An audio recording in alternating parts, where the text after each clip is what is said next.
wax on, wax off. You can't rush art. What's up, everybody? Sunday, 9 o'clock. If you're good at something, never do it for free.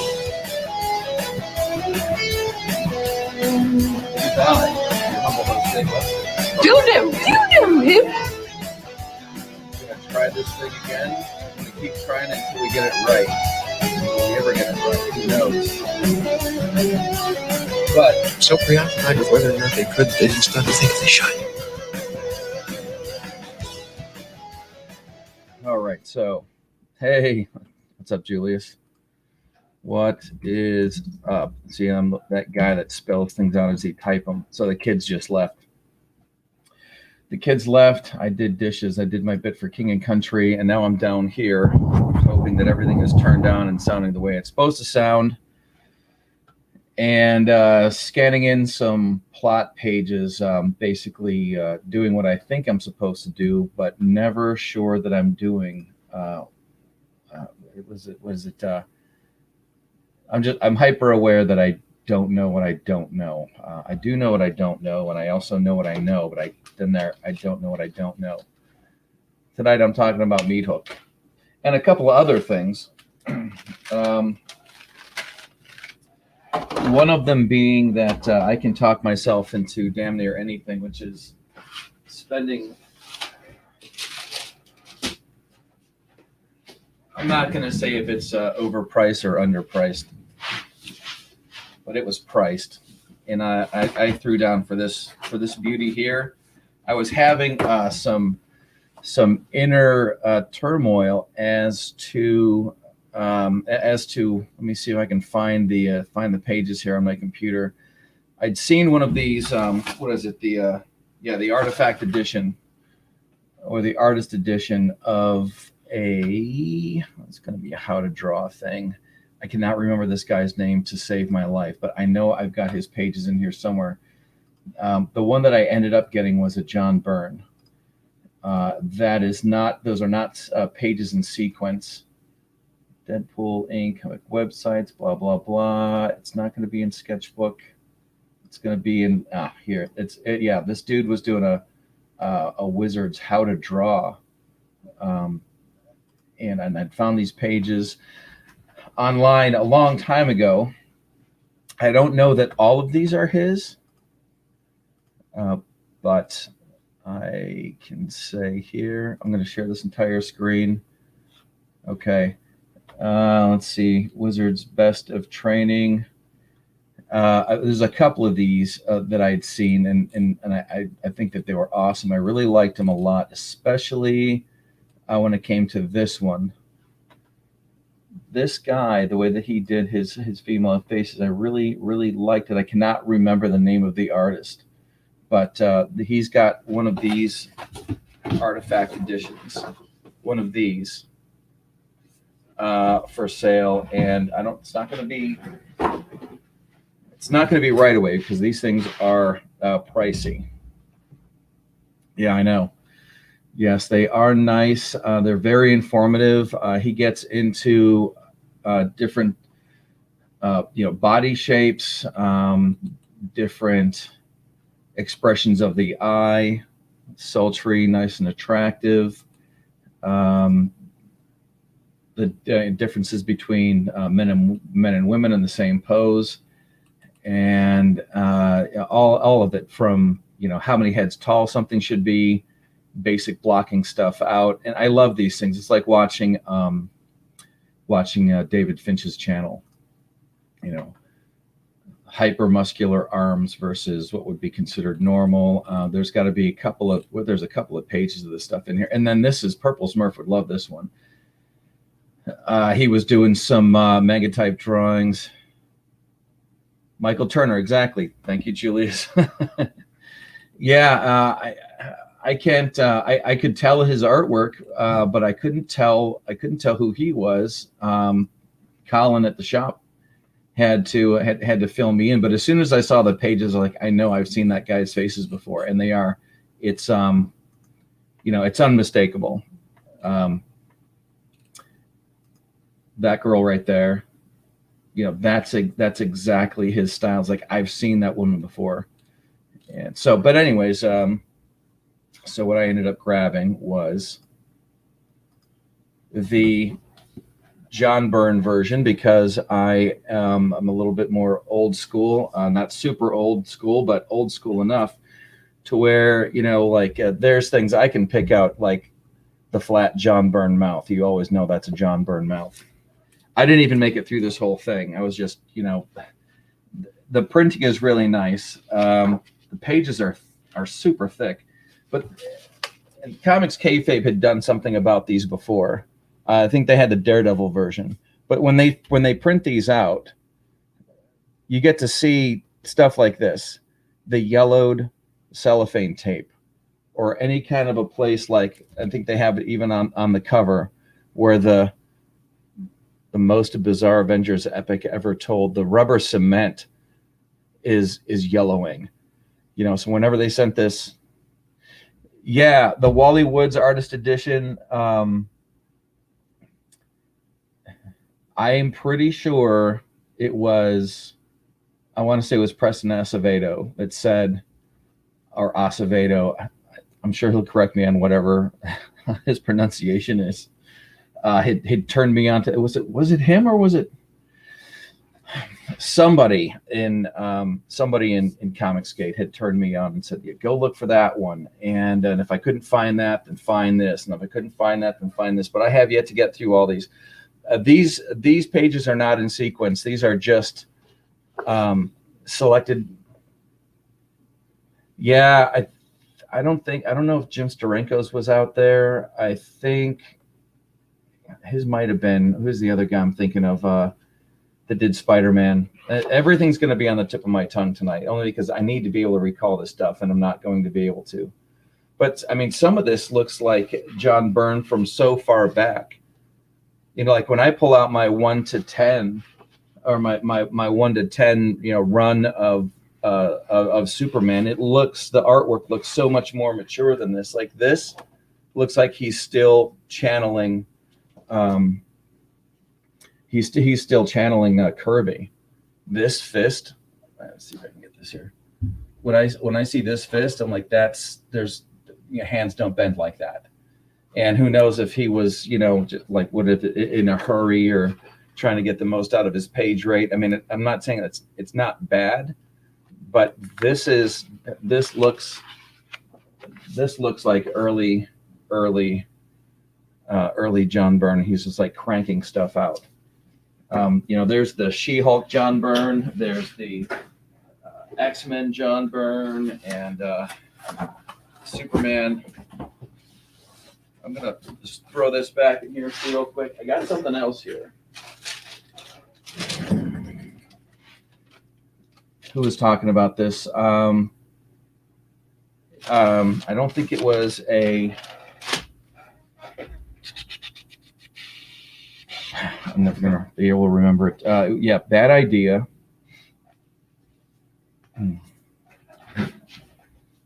I don't think it was your boy Zach that was talking about this, but you can see how cool the glossy print over the matte print is on this. I haven't even had a chance to read this. I just got this a couple of days ago. It was John Delarose. John Delarose was talking about this, standing outside his comic book shop, waiting in, and I believe they were getting first printing. This was second printing. It looks super nice. I can only hope that the writing is on par with the art, because the art is amazing. But the guy that I picked it up from, the comic book shop I grabbed it from, at Pittsburgh Comics, was, I love this in the back. I have no idea exactly how this character fits in or not, but this looked exactly like an official handbook of the Marvel Universe page. Everything, real name. This book is called ENIAC, #1, ENIAC. I don't know. It's kind of hard to, let me get it right there. ENIAC #1. This is supposed to be set back in the 40s or something like that. Set, or at least the pre-portion of the story was set in the past, and it's really nice. But this is second printing, according to my guy out there at Pittsburgh Comics. Bad Idea managed to send. Oh, which publisher? Yeah, Bad Idea is what it's called. Yeah, Bad Idea is their own thing. They're trying to be what DC and Marvel is supposed to be, but they might have got off on the wrong foot out here. They sent, I think it was a limited order. A couple of things had happened, and I've heard of something like this going on with DC and Marvel, where you make the comic book shop has to order the first one and commit to maybe you order a lot of the first one and then you order some of the second one, and maybe they send you more than you ordered so that they can make money on the shipping or something like that. In this case, the comic book shop has to order, if they're ordering 25 number ones, they have to order 25 number twos, 25 number threes, and 25 number fours. That they know that there's going to be 4 issues of this thing, and they have to commit to all those. So when I said, well, how did you like the book? And he says, well, the book was great, but dealing with Bad Idea was terrible. I'm like, what do you mean? He goes, well, they sent my entire order to another comic book shop that is 2 bridges and 2 tunnels away. Anybody who's driven around Pittsburgh knows that there's a lot of bridges, there's a lot of tunnels. It can be a pain in the ass to get out to. Yeah, John Romita Sr. Yeah, you know what? I'm thinking maybe the Steranko book is the one that was out there. So the entire order went somewhere else. So when Colin says, hey, you pre-ordered this book, it's going to be here this day and you can pick it up on this day. And then everybody gets there and the book isn't there because it went to an entire different comic book shop and a completely different name. That's probably going to make somebody a little bit upset. And he was an interesting story. I'd never heard of anything like that happening before. I mean, everybody's mail got screwed up around. If you tried to mail something around November or December this year, then everything got screwed up. I'm pretty sure I've had some checks reissued to me from some customers because they never showed up. They more than likely ended up in a ditch or a lake inside a mail truck that just, I was unfortunate. My checks would have been in the same mail truck as all those votes that never made it to their destination. And then I picked up 3. I'm trying to fill in some holes. This was one of my favorite titles. So I picked up some of these, Generation X. Then I got to go through. I got to find the time to read this stuff. I grabbed some Green Lanterns that 1 through 24, except for issue 21. I'm going to have to find somewhere. That was recommended. So I grabbed all those. I'm currently reading those, and I mean, eventually I'll get to the end of it, and I hope I'm impressed. This next one is kind of a weird one here. I'm going to open up a little browser tab real quick if I can not boomer myself into non-existence.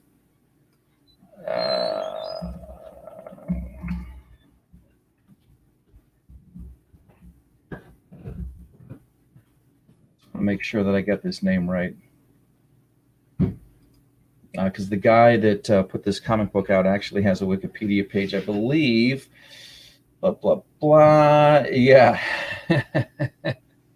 yeah. John Michael Posobix III. I had no idea that this guy had a comic book out, and one of the reasons why I wanted to bother unboxing this is because the way. Actually, let me get some tape on this. Don't want to end up doxing myself if I can help it.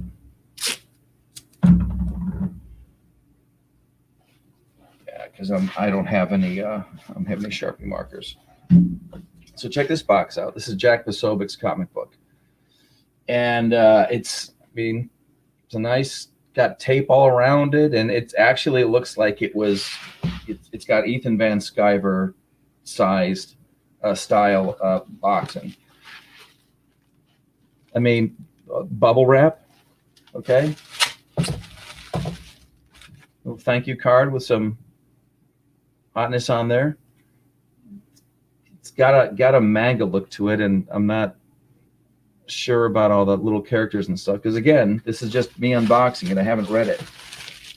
But there's one layer, 2 layers of bubble wrap, bagged and boarded, Agent Poso, Task Force Aegis, written by Chuck Dixon.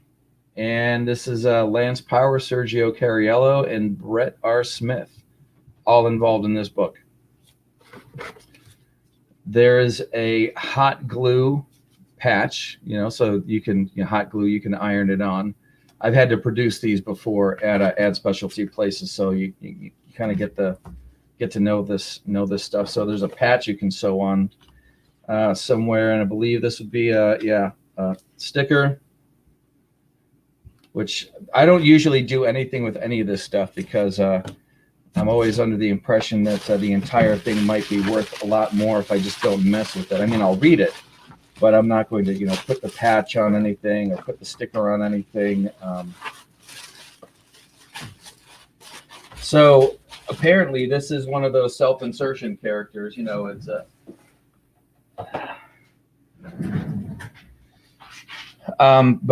Jack Posobix is involved with One American News Network, which makes him an enemy of the people. Yeah, it is. Yeah, that is a nice logo title. I've started to think that I maybe should redesign mine so that it doesn't look too much like a late 80s heavy metal band title. It just looks like it was slashed on there with red paint. I mean, it is a good look and it would make a lot of sense, but I don't know. There's something about it that it looks too controlled when it shouldn't be. Anyways, but yeah, this guy, he's a straight up, he's affiliated with One American News Network, and I admitted that is one of the things that made me want to get the book. Now, his Wikipedia has him nailed down as a white supremacist, of course, and he had to do something with the Pizzagate conspiracy theory or whatever, and I'm not going to get into all that stuff, but I'd be lying if I said that wasn't one of the things that made me want to find that comic book. I'm going to grab independent comics based on a whole bunch of different reasons, but I put my money down on that. I don't believe it was through Indiegogo. It was through his own. I think I was listening to a Red Pilled America podcast. They mentioned it, and then I went looking for it, and it was on his own site. So let me see. I might even be able to throw it out there in the chat if anybody's interested. So, Aegis. Yeah, Icon Comics is what it is. So there it is. I'll just throw this out here. Right now, one of the things I wanted to, well, I don't know if I mention it, but just kind of bring it up, is talking about my own project and not knowing exactly how much talking about that project I should do, because I know there's a certain level of cat that shouldn't be let out of the bag, but at the same time, you want to get people interested in that book. And I'm so early in the stages of this thing that it's not even funny. And I don't want to tell everybody the whole story while I'm drawing it, because there will be nothing left to whet the appetite if I do. But I do I'm just going to pull up these pages real quick so that I have them at my disposal. I need to get better with my shortcuts so I can, and character designs and teasers. Yeah. And I have showed some of that stuff before. Oh, Come on, computer. Whatever. I'll just hit open. It'll pick whatever program it wants to.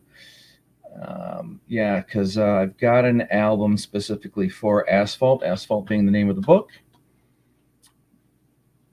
And I believe I showed some of this stuff before, some earlier character designs. I'll just go right from the beginning here. And this is basically what pulled the idea together for me. I looked at this, and originally it had it had 2 dots on the happy face of the helmet, but geez, I don't even remember what I was listening to when I was drawing this, or what I was thinking at the time. That's from forever ago. I mean, that's like pre-2000. I drew that out, and I just kept the drawing around forever. And I didn't know exactly what was going to happen, but there was something about it that I just liked. And for a while, I actually used this smiley face helmet for a company logo. This is a little bit early. I'm trying to figure out what my meat hook is the character here, trying to figure out what his straitjacket was going to look like. That's our guy, our hero without the straitjacket.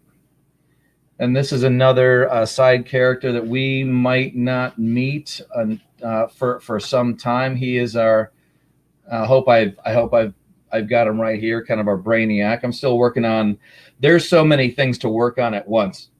you know, catching up, reading comics, learning about the process, listening to other people talk about their process, the ups and downs, what did work, what didn't work. And was it last night?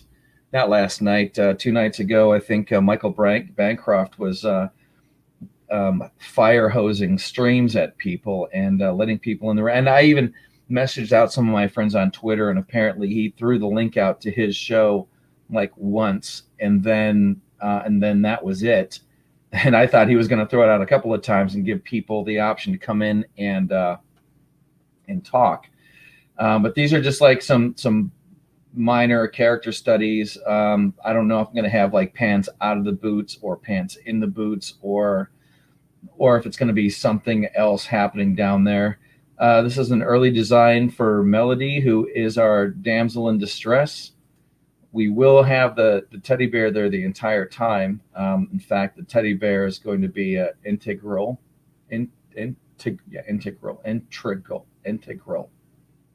One of those two.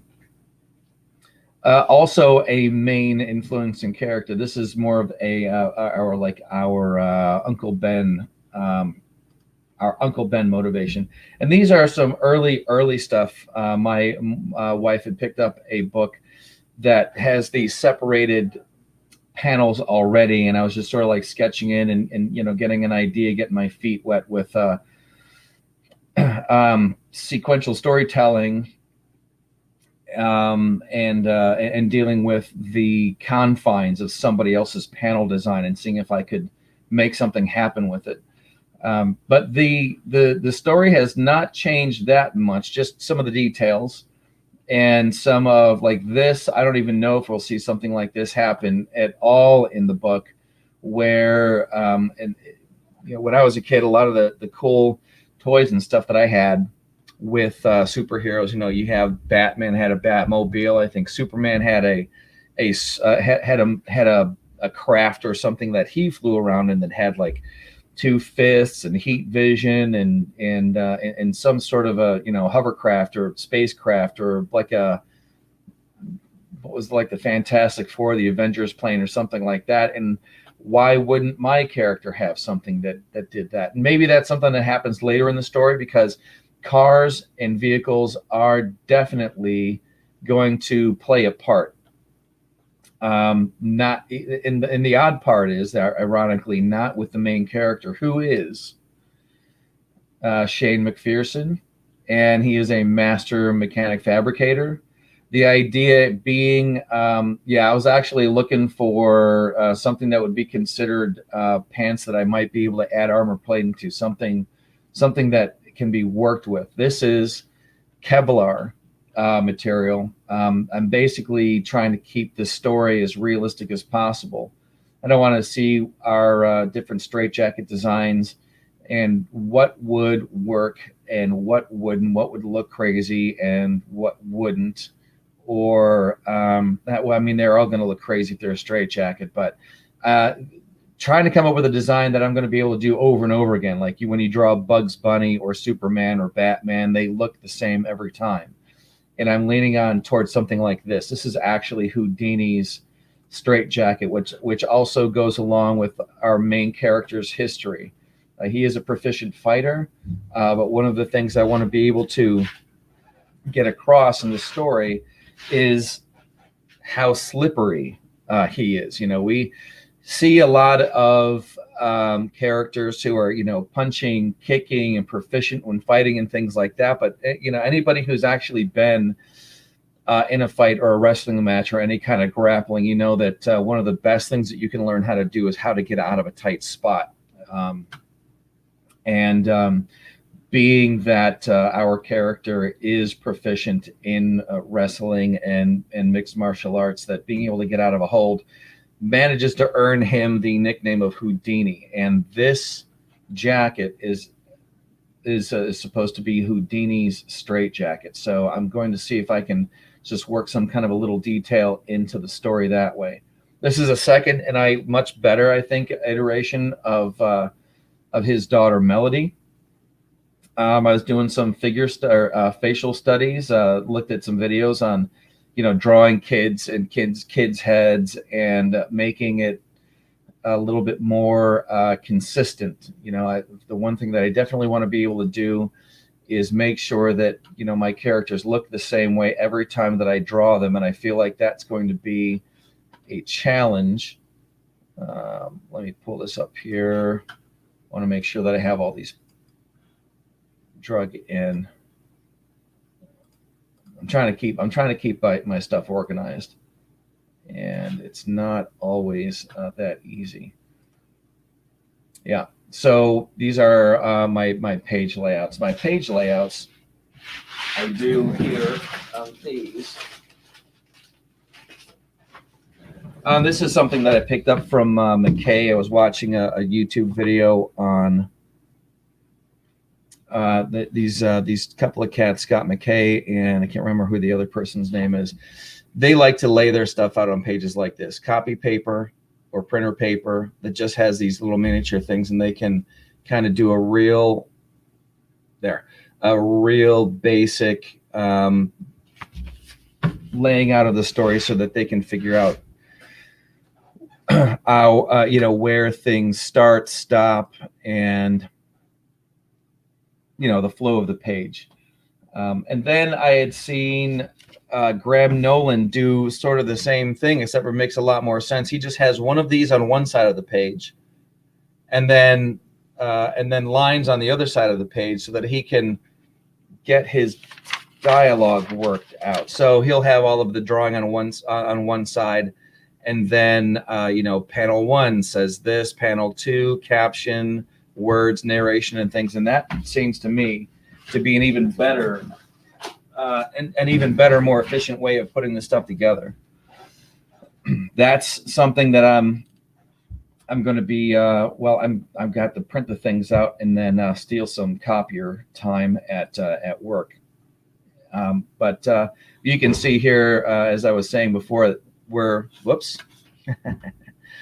I'm like thinking that I'm actually sharing the screen, and I'm not. Where we're writing something where the cars have in this comic book are going to have just as much character and space as the rest of the people. And I don't mean that like in a Cars or a Cars 2 Pixar kind of way, but they are important and they need to be just as recognizable. Yeah, I think I got some doubles in here. That's okay. So let's see. I'm going to go from here to here. Yeah, delete those and save myself some space. So I see Julius is still out there, which is nice. That makes me feel warm and fuzzy on the inside.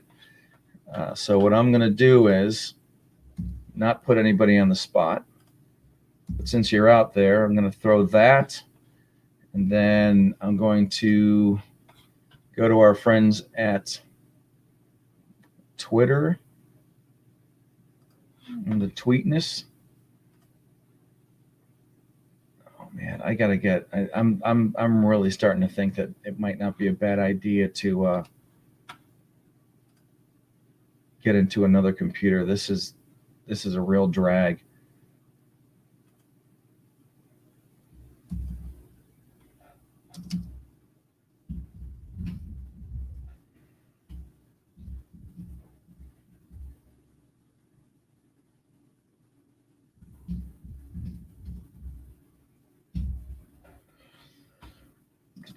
All right.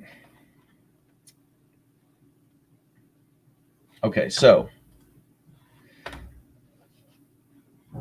this is one of the character design here for Meat Hook, and this is about as final as it gets right now, unless I have other changes. And if I'm going to have changes, I'm going to have to make them pretty soon because once those page layouts get done.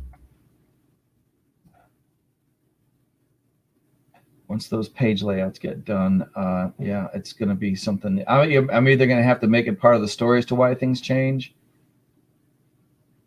or just keep them that way because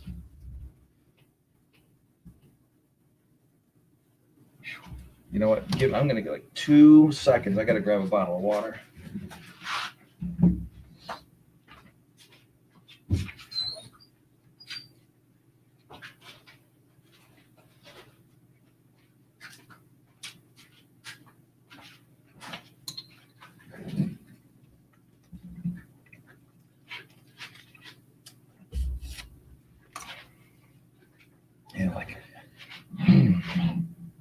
Made myself a cup of coffee because I felt like I was falling asleep right before I came on to do this.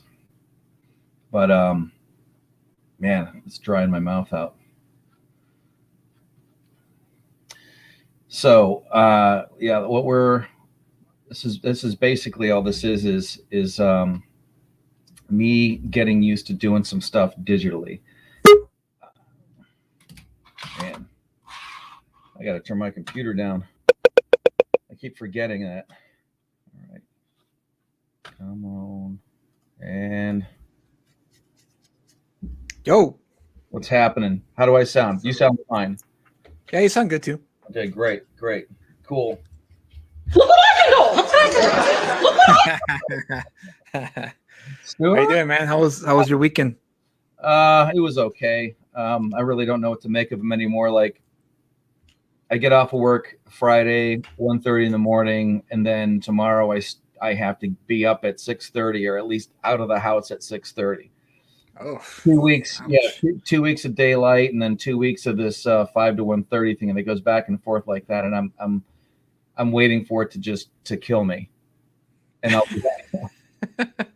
So I can be eternally happy, finally get to sleep. Oddly enough, when you said "kill me," it reminded me of Sam Kinison. Kill me, yeah, Kill me, man. kill me now! I'm in hell! Oh! That dude, what a national treasure. That's too bad what happened. Yeah. I was. I've been watching a lot of his old videos this past weekend because I think it showed up in my YouTube feed, and I clicked on it, and it was. I think it was the Rodney Dangerfield one where when he first started in '88, when he was still kind of figuring out what he was all about. Yeah. So he still had the trench coat. I think he had the trench coat. He looked like a businessman. He just got out of the office and went to the open mic night. He was showing off. I think he went from there to back to school because he was the history teacher in college. School. Mm-hmm. Yeah. I remember him from that movie. That was the first time I ever was introduced to Sam Kinison. It was that movie when I was a kid because I was a huge Rodney Dangerfield fan as a kid. Yeah. And I'll never forget that scene, man. That scene was like the highlight of the movie. That dude worked so hard in comedy, and like when you listen to Dangerfield's story, like the amount of jokes that he had and that he never got a chance to tell he had so much material built up by the time he finally hit it big. Yeah, Like, and it was great, and he was great at delivering it too. I mean, that voice is a one of a kind voice, man. No one's ever gonna be able to match that intensity that he had. I mean, people have come close, but not like Sam Kinison, man. Sam Kinison was definitely, like you said, a national treasure. I was always surprised that Dennis Leary managed to not get labeled as trying to be Sam Kinison. He was more like Bill Hicks for me. He was more. I kind of saw him trying to emulate Bill Hicks more than anyone else. I mean, I know he was a fan of Sam Kinison, but I think he was more of the the Bill Hicks school in terms of delivery and style and whatnot. I'm gonna have to get into that, and like, now that you say that, I want to hear that. You know what I mean? Like, I'm like, yeah, you're right. It is that. Yep. Like when I said that, I'm almost embarrassed to actually repeat that it came out of my mouth, because I you always hear the stuff about Martin Scorsese. You always hear the stuff about Martin Scorsese, and then I threw that, is he a little overrated? And I was like, I can't believe you said that. And now I'm like, now I need to go watch Martin Scorsese movies. No, I don't consider Martin Scorsese overrated. I think I did it at the time. I remember, like where you were when you said something stupid, and right, yeah, it relieves your head. No, but I actually had I just went through and dumped. Well, I didn't dump a ton of money. I just, because they're eBay, their DVDs they're kind of cheap. But I just went and grabbed a bunch of David Mamet stuff because I haven't seen all of them, and everything that I have seen is always worth it to keep. Like, David Mamet is the one, like when you watch David Mamet movies, it always feels like they're more character driven and especially dialogue driven, because he always, I might have somebody on my side there. Are you reading the chat? Yeah, Purple Smurf. Yeah, what's up, Purple Smurf? Yeah. But the dialogue is always the thing.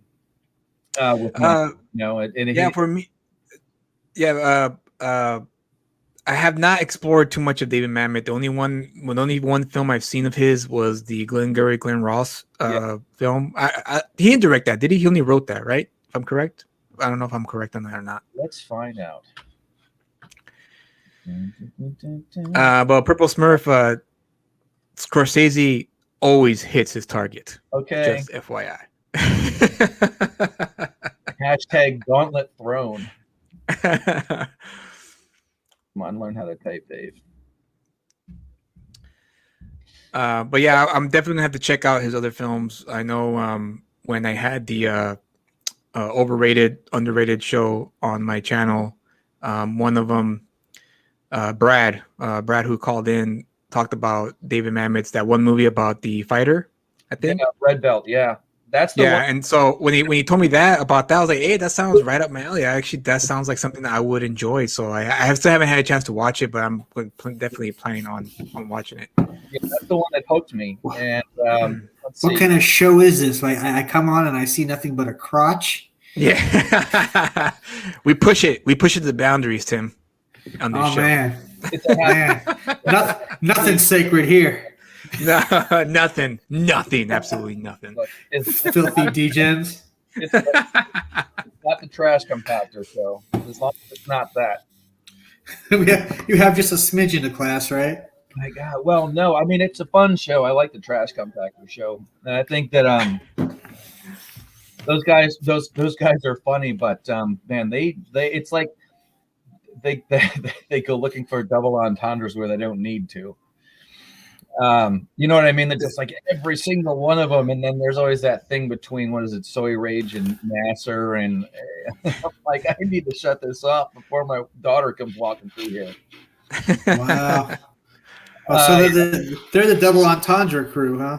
Yeah. Well, I mean, kind of it's like the woke looking for racism. That everywhere they go, they find some. So All right, so David Mamet, and from 87 to 2008, the list is House of Games, Things Change, Homicide, Oleana, Ricky Jane, His 52 Assistants is more of a documentary. The Spanish Prisoner, which I've seen, that's really good. Steve Martin and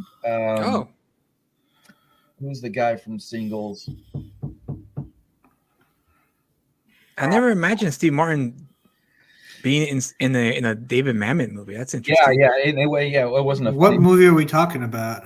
That was. We're talking about David Mamet's work. Yeah, that was body of work Prisoner. as a director. Remind me of what work he's done, because I've heard his name, but I don't know what stuff he's done really. Glenn Ross is one of his most famous ones. Yeah, he's really known for being a writer and doing a lot of plays, but he directed a handful of films.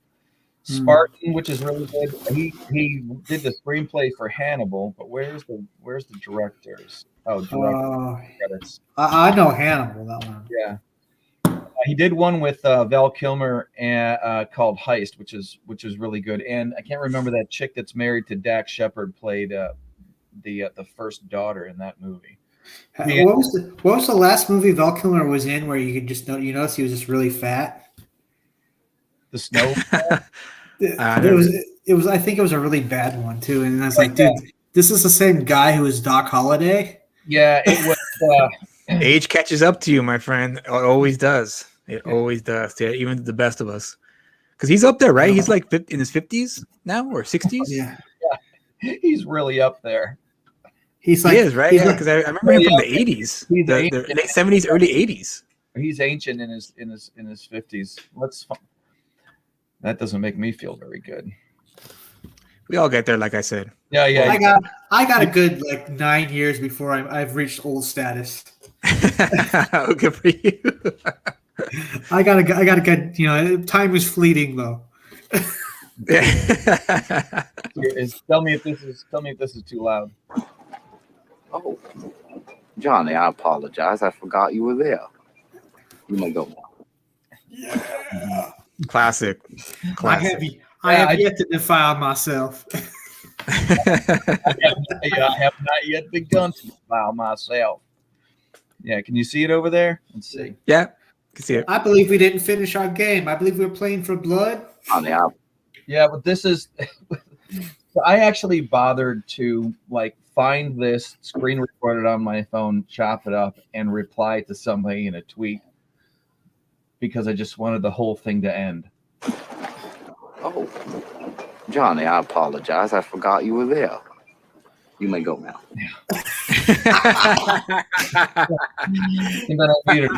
He is Doc Holliday as far as I'm concerned. No one will ever play Doc Holliday as good as yeah, and it was a lot. Agreed. There was those competing Wyatt Earp films. One of them was like a two-discer, the one that Kevin Costner put out, because it had his early life and Tombstone Man. Yeah. Well, when you see if you've ever watched sorry, I gotta get this link back up. Let's see, if Purple Smurf wants to jump in, he can. I don't know if you can see the chat from when I put the link in before. But it was you ever watched Justified, that show? I've seen the advertisements. I never watched it though. Yeah, I've watched that. I think there was 7 seasons of it or 6 seasons. I've either watched all 7 seasons 5 times or all 5 seasons 7 times. Okay, so but yeah, I love that's one of those ones where Timothy Oliphant is almost he would get typecast as the sheriff, like in The Mandalorian. You guys watch Mandalorian? Yeah, I saw that one. He was the sheriff the first time that you see a Mandalorian take the helmet off. That's him. Oh, okay. All right. Yeah. I remember the face, but I never remember the name. Yeah, that's Timothy. Well, the way they explained it was he wasn't really a Mandalorian. He just somehow got the suit. Right, but he was the sheriff of this town. I'm like, everything he's in, he's the sheriff of something. In Deadwood, he's a cowboy. He does cowboy really well. And this is an Elmore Leonard, based on an Elmore Leonard short story called Fire in the Hole. And that's what the entire Justified TV show is based on, and it's really good. It's one of those ones where the writing is good, the acting is good, even the characters are fun. You know, the bad guys included. It's one of those ones that I think my brother had recommended it to me like a long time ago, and I just kind of like left it be, and then kind of tripped over it again and gave it a shot, and I was hooked. But when you watch The Mandalorian, you're basically watching that that character Raylan Givens in Justified. He's just in a Mandalorian suit of armor. But so you're yeah. Yeah, but I just remember thinking like Tombstone being on one of my favorite westerns of all time, besides like the Fistful of Dollars trilogy or oh man, like anything. Basically anything Clint Eastwood did. I think I'd arguably say that Clint Eastwood was a better cowboy than better than John Wayne. That's high praise indeed. High praise indeed. Well, for a different generation. Well, I mean, his character was so badass. The Fistful of Dollars. His character was literally called the Man with No Name.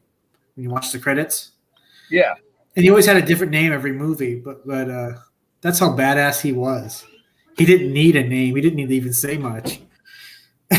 Somebody was talking westerns on their show the other day and had mentioned Open Range, and that's always been my favorite. And then I think that was on my show when we were talking about Kevin Costner as a director in Open Range. Yeah. He said that Open Range deserves a watch. Oh which yeah, I still haven't seen yet. Am I the only one that thought Waterworld was actually a pretty decent movie? Oh yeah, I did too. I haven't seen that one yet. Really? Yeah, I think that the reason it gets the jeers that it gets is because it was so expensive to make. The entire crew had to be floating out. I mean, you can't put something like that there out on the sea and make it look like the world is nothing but water without spending a lot of money. And I think they spent way. It was like at the end of the Cable Guy when Jim Carrey's character goes, "Waterworld was an awesome movie. I don't know what anybody's talking about."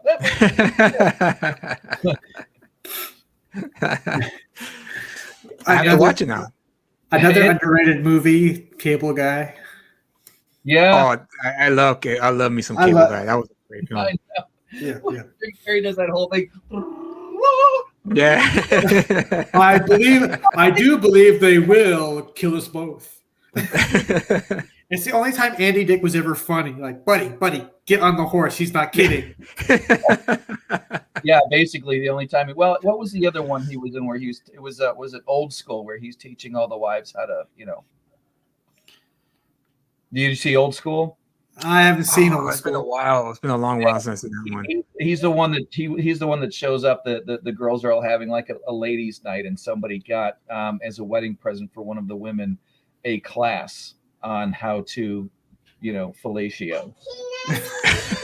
And Andy Dick was the teacher. Oh, jeez. Mind the satchel. Mind the satchel. Everybody's got a vegetable in their hand. Oh, jeez. He was great. He was great in the what was the other one? Road Trip. But he played the hotel. I think he was the hotel manager or the front guy or the hotel where he's like, no, I'm not a drug dealer. He had the glasses. He had the wig. I don't know if you remember that scene or not from that movie. The only part of that movie that I saw was where the skinny kid got with that big sister. Yes, that's that same movie. Yeah. I know it's that movie, but I never got a chance to finish it. I thought he was good at News Radio. That's the only other moment I've actually thought he was funny. He was around such good talent that and I'd heard John Lovitz had News Radio. Was that the NBC show? Yeah, it was the one where it's supposed to be like a radio station and it had Phil Hartman and it had. Yeah, I remember now. David Spade was in it too, right? Joe Rogan. No. Was that a different show? Joe Rogan is Just Shoot Me. That's he's a photographer. No, David Spade was just Shoot Me. Joe Rogan was the handyman on News Radio. Yeah, Joe Rogan was in that, and the kid that he was one of the kids in the hall did the voice of like Dave Foley. Yeah, Dave Foley. yeah. Yeah. Yeah, that's Yeah. right. But I remember hearing like John Lovitz had a serious problem with Andy Dick because he had said something super off color about Phil Hartman after he passed away. After he died. Wow, that's a shitty thing to do. Yeah, I know. Yeah. Andy Dick never struck me as one of those people who was. I mean, we've all been socially awkward before, but to not be that self-aware. Seriously. Yeah, that was a shame, man, when it happened. I remember when that happened when I was watching it live on the news about how His wife was crazy. yeah, that his wife had him hostage in the house, and I was like, what the hell is going on over there? What? And then of course the sad news about how they found him in the house, and it was just tragic. Yeah, and it's not until after something like that happens where, you know, people come out and they'll say like, yeah, I always thought there was something strange going on, you know, and I didn't say anything, and you know, and Why didn't you? well, yeah, but It's not my place. It's not my place to say anything. That's usually the excuse well, to yeah, give. it is. But then when you do go to look into something that you think isn't quite right, and you find out that it's not a problem at all, like years ago, one of my friends who had moved out of the house just as early as I did had his own apartment that was it was like attached to a funeral home. The funeral home's name, by the way, no lie, was Amagon, spelled AMIGONE. The only thing it was missing was the question mark at the end. Am I gone? Wow. Yeah. Wow. There's like these apartments that are kind of like attached to the building, but it's just this one room thing. You like my first apartment, one room, bathroom, some plug sockets so that you can, you know, use a hot plate or something like that. One step below a college dorm. And we're sitting there watching TV, and we can hear this noise coming from next door. This over and over again. We're like looking at each other like, what is that? Like, maybe we should like go see. We walk outside and just kind of like look in the window, not look in the window. We're like kind of like stepping away and trying to figure out exactly what's happening. And I guess the street light casts our shadow inside this guy's apartment. He comes to the window with no shirt on. He's like, what are you looking at? Like, we heard noises. We thought there was something wrong. He goes, I'm working out. Oh. How embarrassing. I'm like, all right, fine. Well, no, I mean, as long as everything's okay, we're just gonna go back to watching the movie, or, you know, making the Dinty Moore beef stew or whatever. But what is that? I don't know about you, but my old apartment, I had to take like a bleach water around the windows and stuff because black mold would grow. You had to make sure you had to spray every so often, and then yeah. Some of those, you learn a lot from some of those first apartments. Yeah, those, you know, you learn how to.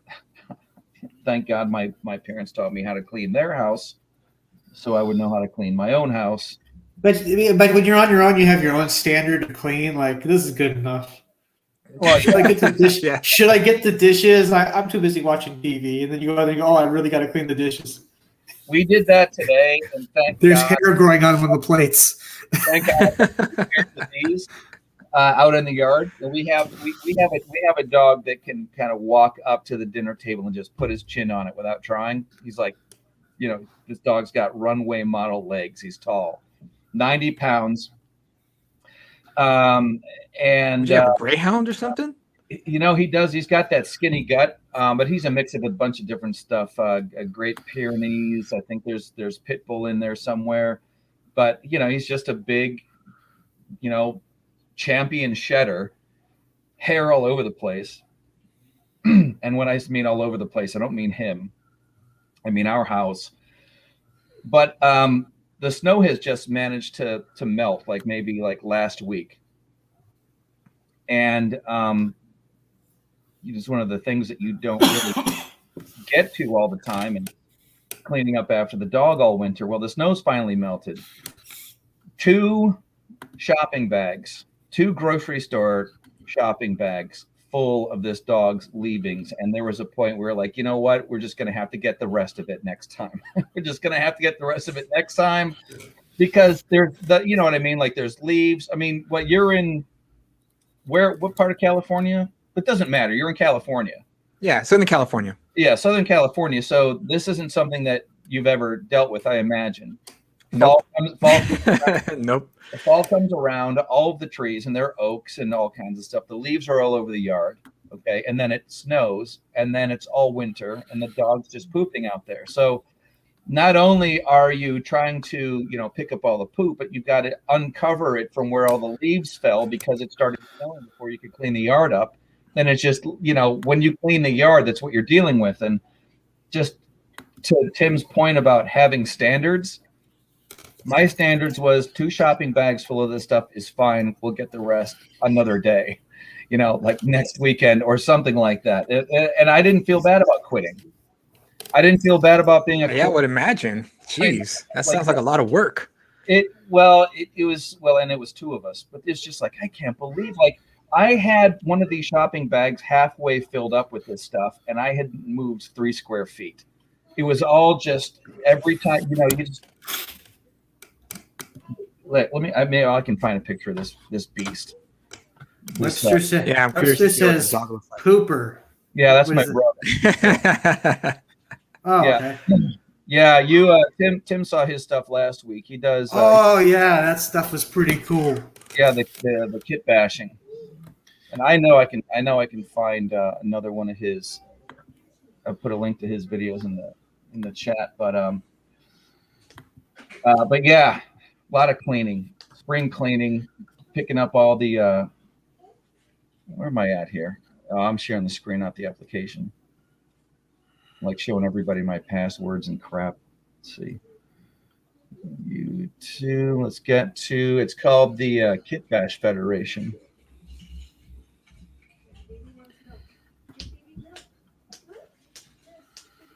Blah, blah, blah. Man, this computer is slow. I mean, I've got like a nice solid state hard drive. Really shouldn't be that big of a deal. Copy link address. There we go. And then you guys can check this stuff out at your leisure. But yeah, are you familiar with the concept of kit bashing, Julius? No, what is that? Kit bashing is where you take different parts of different model kits and you throw something together that looks really cool. Usually it's how you get your starships and your spaceships. Like the Millennium Falcon was made out of random stuff. Okay, yeah. So, I think I get that now because I think in the Ghostbusters film, the original one, that's what they did to create the packs, what do you call? I don't know what you call those guns that they used in the movie. But the prop maker, that's what he did. He got a bunch of junk that he got from the junkyard, and he just put them together, and that's how he got those packs. Right. Yeah, cool. It's exactly it. They just come up with some way to do it, and I guess in a way, some of the special effects and the practical effects you'd see in horror movies are done the same way. Like how do you get slime? You use egg whites and oil, or like what is like breakaway glass is made of sugar. Like when somebody hits you over the head with a bottle and it breaks. Yeah, it's all made of sugar. But I don't know if Jeff can see the link. He could come in here and tell us all about it because that's his forte. KY jelly. That's good. Okay, so apparently alien slime is made of KY jelly. Somebody somewhere has bought, some idiot somewhere has bought that and going, hey, this is the worst tasting jelly I've ever had. Wasn't KY jelly the thing that repelled all the little aliens and stuff in Evolution? I'm asking Jeff. I'm trying to remember. Those 2 failed college students. There was like the one Fat Yeah, tape. I think they figured out the Head and Shoulders was full of it. Head and Or- Shoulders, or- that's what it was. right, and then they used that. They used the whole fire truck. Was that With the full one that had the Head guy? and Shoulders. It was a comedy, wasn't it? Evolution. Yeah. It was David Duchovny and Orlando Jones. Orlando Jones. Yeah. That was a great one. That was an underrated comedy, in my opinion. I think that was a really great movie. Yeah. Ivan Reitman's Forgotten Treasures, because that film was still one of my favorites. I still watch it every so often because it's so good. It Well is written. one of those. I mean, say what you want about movies being formulaic, but that's one of the things that makes you want to watch it over and over again. You know, I mean, and Tombstone is one of those movies. Yeah, It's Tombstone. got a formula to it. Once Upon a Time in it's got- America. It's got a Tombstone has some of the best lines though. Yeah, You tell them I'm coming and hell's coming with me. yeah. You're a daisy if you do. I mean, one for each of you. oh yeah. Hey, music lover. Oh yeah. So going back to Justified, the poster for Tombstone, because they're the Justified is about the U.S. Marshal Service, and Timothy Oliphant. yeah, Nick Searcy's character has that poster in the back hanging on the wall. In fact, he says that he says that he goes, I don't know why we haven't done they haven't done a movie about Bass Reeves. Denzel Washington would make a great Bass Reeves, but there is the first. He would have been like the first black U.S. Marshal who also mastered the ambidextrous draw. Oh, so that would be Denzel Washington's a good actor. Wow, I had no idea. That's sure. That's a real fact. Yeah, sure. I mean, there wow. have been a couple of movies about him, but never the kind that got a huge release. And I think there's another one that's in the works, but I'd have to. Well, it's right up here. I might as well go look. This always happens. Another good movie that I think that should get a lot more praise, and I think it did. I'm not sure it did. Was Gangs of New York. Oh yeah, that was a lot of mixed reviews, but yeah, you're right. That Daniel film was Day freaking gnarly. fucking Lewis. Yeah, man. That was a bad man. That was a bad man. Especially when and there's Notch 45, you smug Irish bastard. Yeah. And then I was like, oh god, what an awful man. Yeah, that first scene, man, that first battle between the Irish immigrants and the natives, the American natives. Oh yeah, you know, the that natives. that was a crazy gnarly scene, especially that speech he gives in the beginning. It's May the Lord God Pope you on me. A couple of bunch of crusty and a handful of ragtags. Yeah. And may the Lord God guide my hand against your Roman popery. Oh, I know, man. I was like, woo, man, this movie's gonna be great. Hellcat Maggie was a real person, though. Was she? Oh yeah, I think that was The lady that ripped off the ear and she kept the ear. Yeah. Oh man. Yeah, because I heard those that was based on a true story, right? The historical. Somewhat. There was a Bill the Butcher. I think they changed his last name, but he did die saying, "Today I die a true American," and he was a figurehead for the Know Nothings. And I don't know much about Hellcat Maggie, but yeah, those people. I think it was based on a book that came out around that time of the gangs that were kind of were around New York, and it might. Who knows if that was true or not? It's. No, there was when that came out, they simultaneously had aired something on the Discovery Channel about what the gangs of New York was like in 5 Points, and that's that neighborhood there was mentioned in The Sting. Okay. Medford told Doyle Lonigan came out of 5 Points. Okay, and yeah, I know there was a real Tammany Hall, right? That guy was a real politician. Yeah, This bedchamber with his guts. That's where the concept of it was where when the Irish came over, they were just as people were just as prejudiced against them as they were against black people. Like, when you see some of the propaganda cartoons, they look like inbred, you know, like the Irish were like dirty or whatever, but they managed to do this thing called what is the kind of politics? Is it home charter, or ward politics, something like that? But it was one of those things where it was like, well, we're not going to wait for people to come around and start being nice to us. We're just going to take over the political machine, and that'll be that. It's one of the reasons why, you know, you see so many Irish people are police. Is the way to get around the prejudice was to just become the ruling class, or just force your way into it, or whatever. And I don't know, David. It's one of the things about David Mamet that I really like was, after I watched Red Belt and got hooked into some of his other stuff, I got an Amazon card, a gift card from my sister, and I was like, well, I'm going to look for more of his material, and I found this book called the Secret Knowledge on the Dismantling of American Culture. And it's a series of essays. Every one of them is brilliant.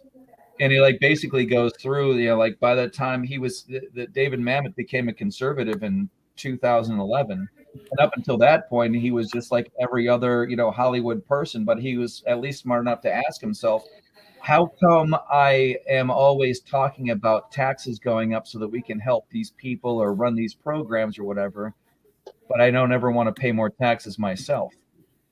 Right. You know what I mean? Like being honest about it. He goes, and when I started really trying to examine the way that I think about this stuff, I realized that I wasn't, you know, he wasn't being honest, and that really bothered him. He's, you know, his whole lineage is Ashkenazi Jew, and you know, it's one of the things that people put on huge importance in the Jewish culture is education, mostly because when you're a displaced people and you keep going from places like Israel to Syria to Egypt to all of these places, and you're constantly getting displaced, your belongings are getting displaced as well. Things are always getting taken from you. And one of the things that can never be taken is your knowledge. You know? Shawshank Redemption. Okay, what's the connection there? No, I mean, I'm sure there is. You do frame. Oh, is that what he said? Shawshank Redemption. No, I think he said Red Dead Redemption. I was like, the video game? What's the video game to do with that? I don't know. Pressure. Shawshank Redemption. Right. Yeah. They can't take it away. Yep. Can't take it away. Yeah, that was. Is it just me, or I love that movie? I love The Green Mile, but I can't figure out if it's. I can't say what it tries to take it back. I take it back, but it was too late. I can't say what it is about Frank Darabont's directorial style that I can like nail down. So when he does this, I really like it, or the way he has his atmosphere like this makes it. You know, like you can say something like that about like Martin Scorsese, for instance. Right. He always has this thing where he cuts away to a still panel, like a flash cut to just an image that describes the thing that he's talking about, and then back into the rest of the film. Or where the camera is moving in a circle all the time. You know, he'll do. His movies are so intense, though, like Taxi Driver or. Yeah, and then putting himself in the back seat of that taxi. That was. Oh yeah. That was strange. I'm like, oh, that. And I didn't realize it was him until long after the movie had come out, because, you know, I didn't know that was him. And I'm like, why does that guy talk? Why does he seem so familiar? Why does he seem so? Oh, he was in the back seat. What else did I see him in? That reminded. Oh, he was in a Game Show. I think, wasn't he the head of? He was the head of Geritol. You ever see Game Show? No, I don't think I've ever seen Game Show. Ralph Fiennes and the guy. Oh yeah. Oh, you know what? I only saw it once, but I remember him being the head of the. Did Martin Scorsese direct the Godfather trilogy? No, that was Francis Ford Coppola. Francis Ford Coppola, right? Yeah, written by Mario Puzo. Yeah, Mario Puzo was the writer.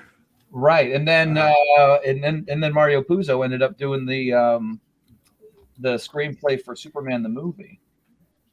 Yeah, and I was like, I what to expect out of this. Marlon Brando is Superman. Yeah, Marlon Brando. Yeah, exactly. But he does. But he does it as like the Godfather. Like, what other way is there to play? Was it Jor-El other than Michael Corleone? Right. In space, Michael Corleone in space. I couldn't imagine a mobster being having superhuman strength because of the sun. But he's carrying his out to the cradle, and he's like, "I never wanted this for you." I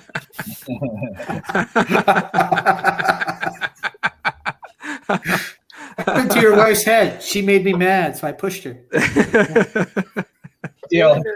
Smashed against the wall. Shows up at Earth. He crawls out. John and Martha can't go up to the spaceship to pick him up, and they find him next to a horse's head.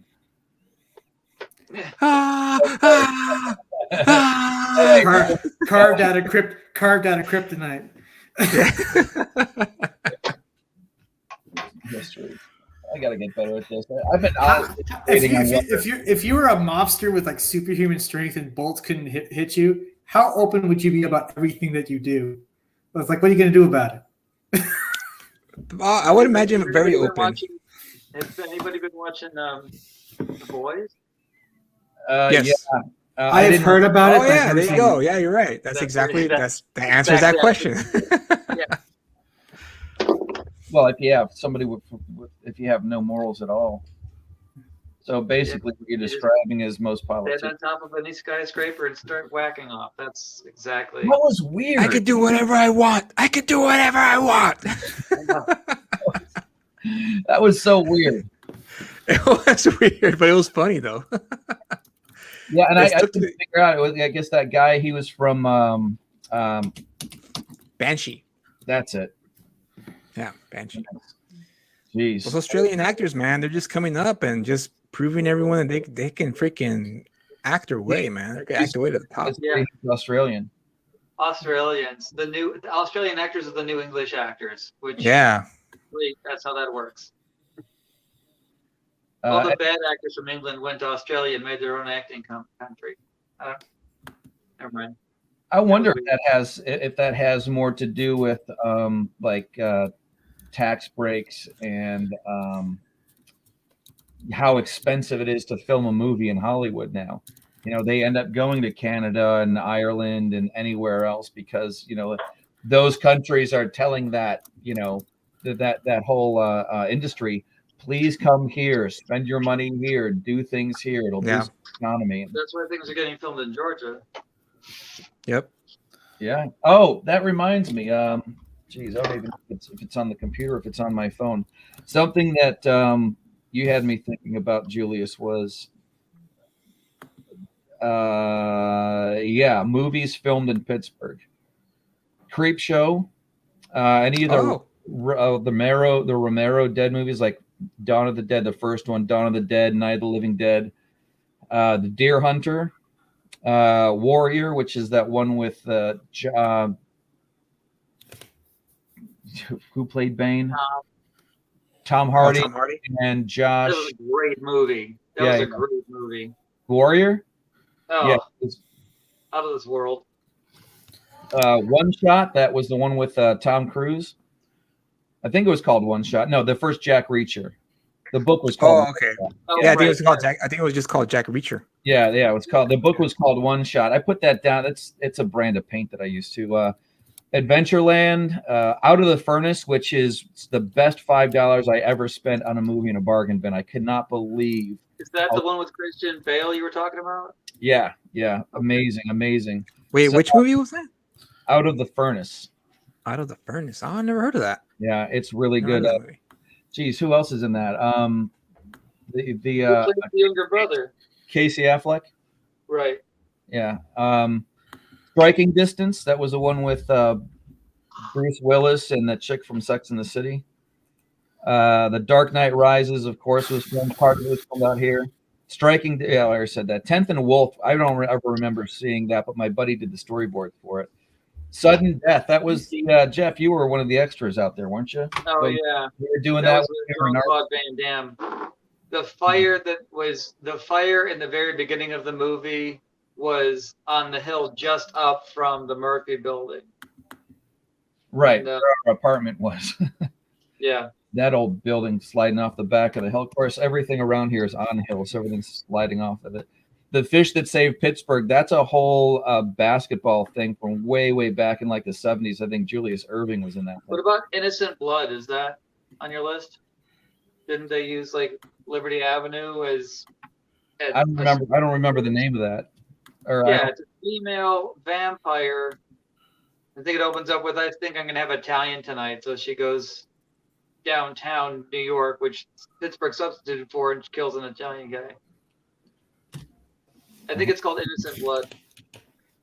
The Crazies, and the song remains the same. I don't know why that was down. They filmed the Crazies in Pittsburgh? I think some of it. I don't, and it depends on which one though, because the Crazies, the one with Timothy Oliphant, was a remake. George Romero directed the first one. George Romero's like a local. He's a local here, and so is Tom Savini. Yeah. Okay. I don't like Tom Savini's makeup. His vampire stuff I don't like his stuff as much as I like Rick Baker's. Rick Baker's my hero. Right. Rick Baker is everyone's hero. Yeah. That guy can freaking amazing. That guy has such a skill. It's amazing what he produced over the years. I did not realize that the Academy Award that he got for American Werewolf in London, there was no category for it. They had to make it. They had to make Really? it. Yeah. Is there somebody in the back that I don't know about? Oh. The air conditioner. No. Tim's trying to share something. Yeah. Okay. This is from Melvin number 2. Yeah, this is a little sneak preview. You're Tim Olson. Okay, I wasn't sure if you were I was like, is this the Tim Olson from Melvin? Yes, that is I. That is me. Oh, cool. When somebody does that, don't you have to get that "the" in there? You're the Tim Olson. Yeah, you're the Tim Olson. All right. That is me. Melvin. That is me. It's looking pretty good. You've graduated from that to the. Is that Tim Olson? Yeah. Tim Olson. I should be. That's Tim Olson. If it's said to you from like a girl's voice or like a female, like that Tim Olson, maybe. Yeah, don't go flicking through into the wrong picture. I had somebody do that to me once. Oh no, it was just that I was looking for the first page, but I was like, I can't find it. But anyway, that's the second. Yeah, I think it tops the first issue. Yeah, it does. I mean, it's got those softer colors to it, and it does. It looks like wispy, and it seems like it's got a little bit of a cleaner style. Yeah. So that's what I was thinking. Every issue should like top the previous issue, and so forth and so on. Oh yeah, absolutely. Yeah. Yep. Yeah, that's why I was like kind of surprised at some of the stuff that I was seeing in that John Byrne book over there. It's like a lot of this stuff looks way more basic than I remember the stuff that I like. And I imagine a lot of that has to do with just the sheer volume of work. You know, whenever I pull out one of these things, I feel like if I was working on it all the time, every day, it would be like its own lubricant. Are you talking about like classic John Byrne, like Wonder Woman stuff, like from the 80s? I think George Perez is Wonder Woman, wasn't he? Because I kind of felt like everybody was trying to draw like that dude. Like the 80s didn't really have much variety in style. Yeah, I got a hold of this, but the only thing that's recognizable about most of it is the way he does his facial expressions and mouths and stuff like that. It's freaking huge. But am I the only one that thought that about 80s comic books? Is that they didn't have any? They all kind of drew the kind of. Sorry. Get rid of this.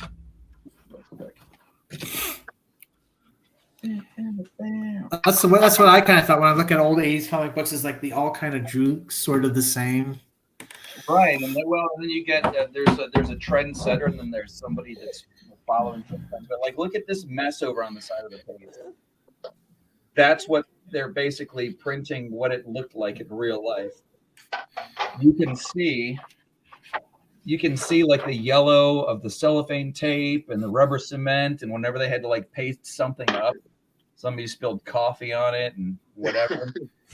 You know, I have to. They were pretty messy then. Well, yeah, I mean, I imagine it probably wasn't uncommon for somebody to, you know, straight up spill ink or splash something on something. But okay, so for the people that are here, does anybody want to hear the story of our fearless friend, the meat hook over here?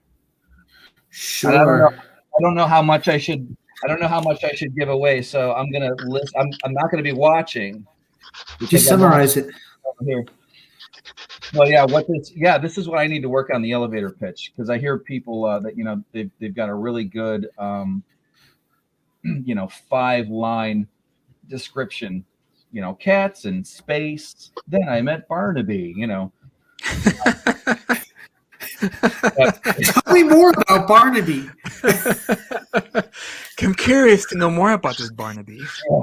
I don't care about the guy with the hook. Tell me more about Barnaby. Who's he? Barnaby is a space cat. You know, I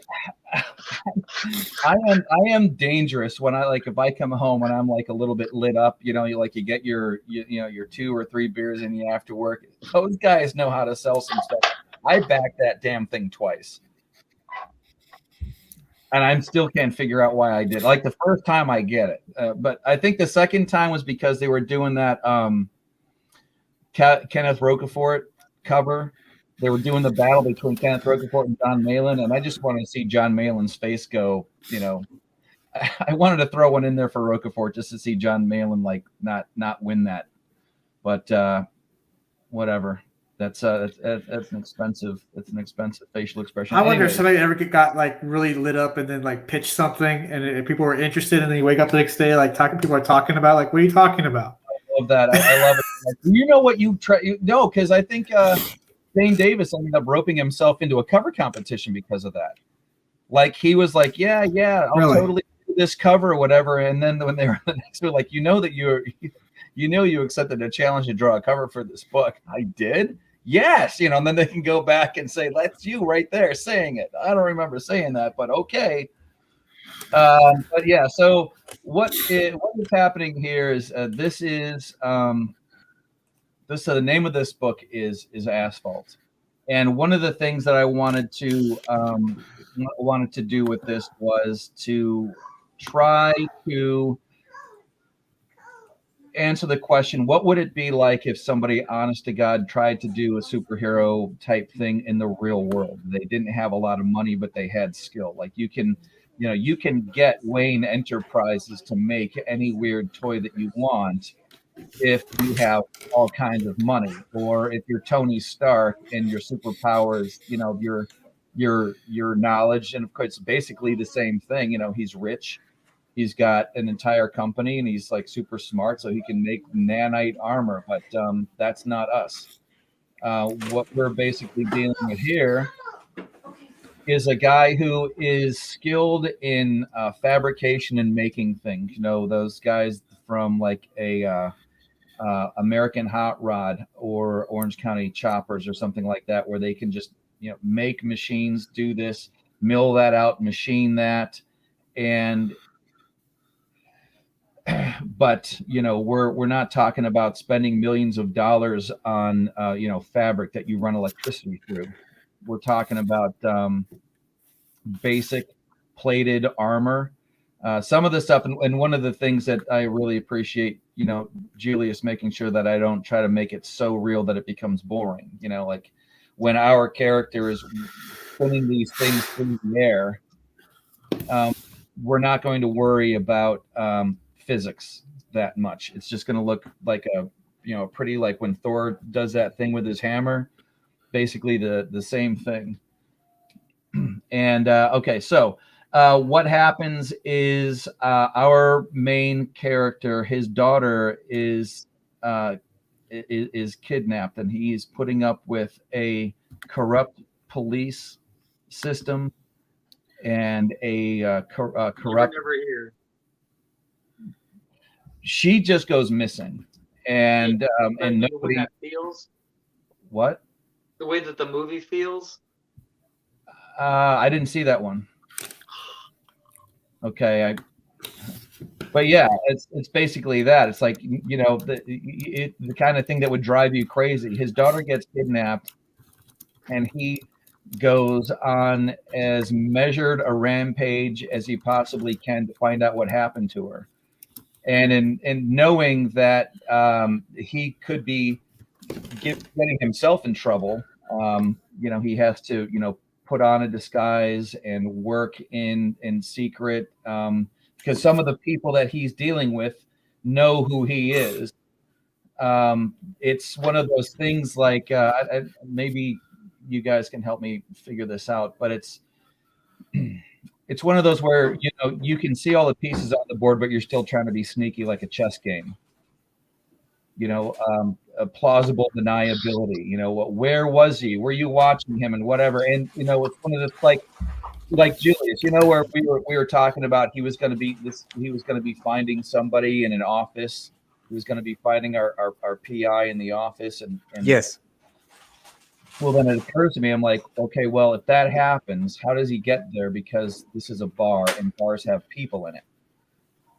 So that's going to be, you know, kind of, it's going to be kind of hard to do if this bar is full of people and nobody goes in there and notices that this is happening.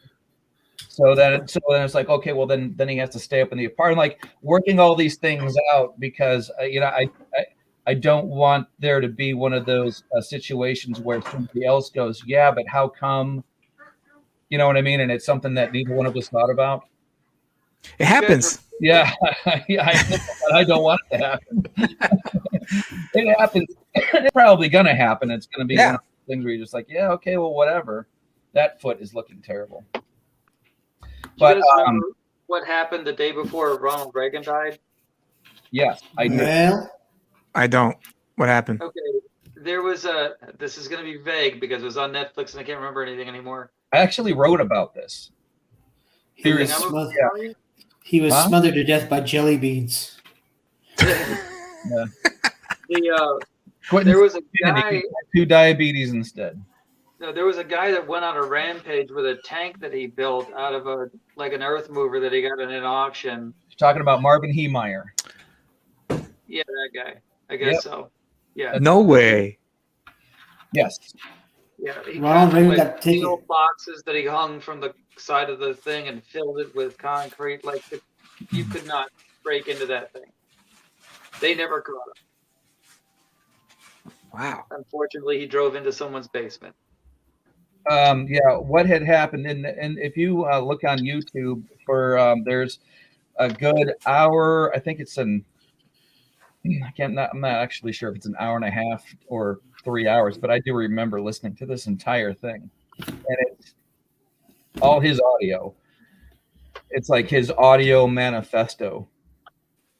Yeah. Marvin Heemeyer. You know, he shaved his head bald before he went. You know, as soon as you shave your head bald, watch out. People shave their head bald just like that for no reason. Keep your eyes Wait open. a minute. Wait a minute. Britney Spears shaved her head. Do you think she follows the same dogma?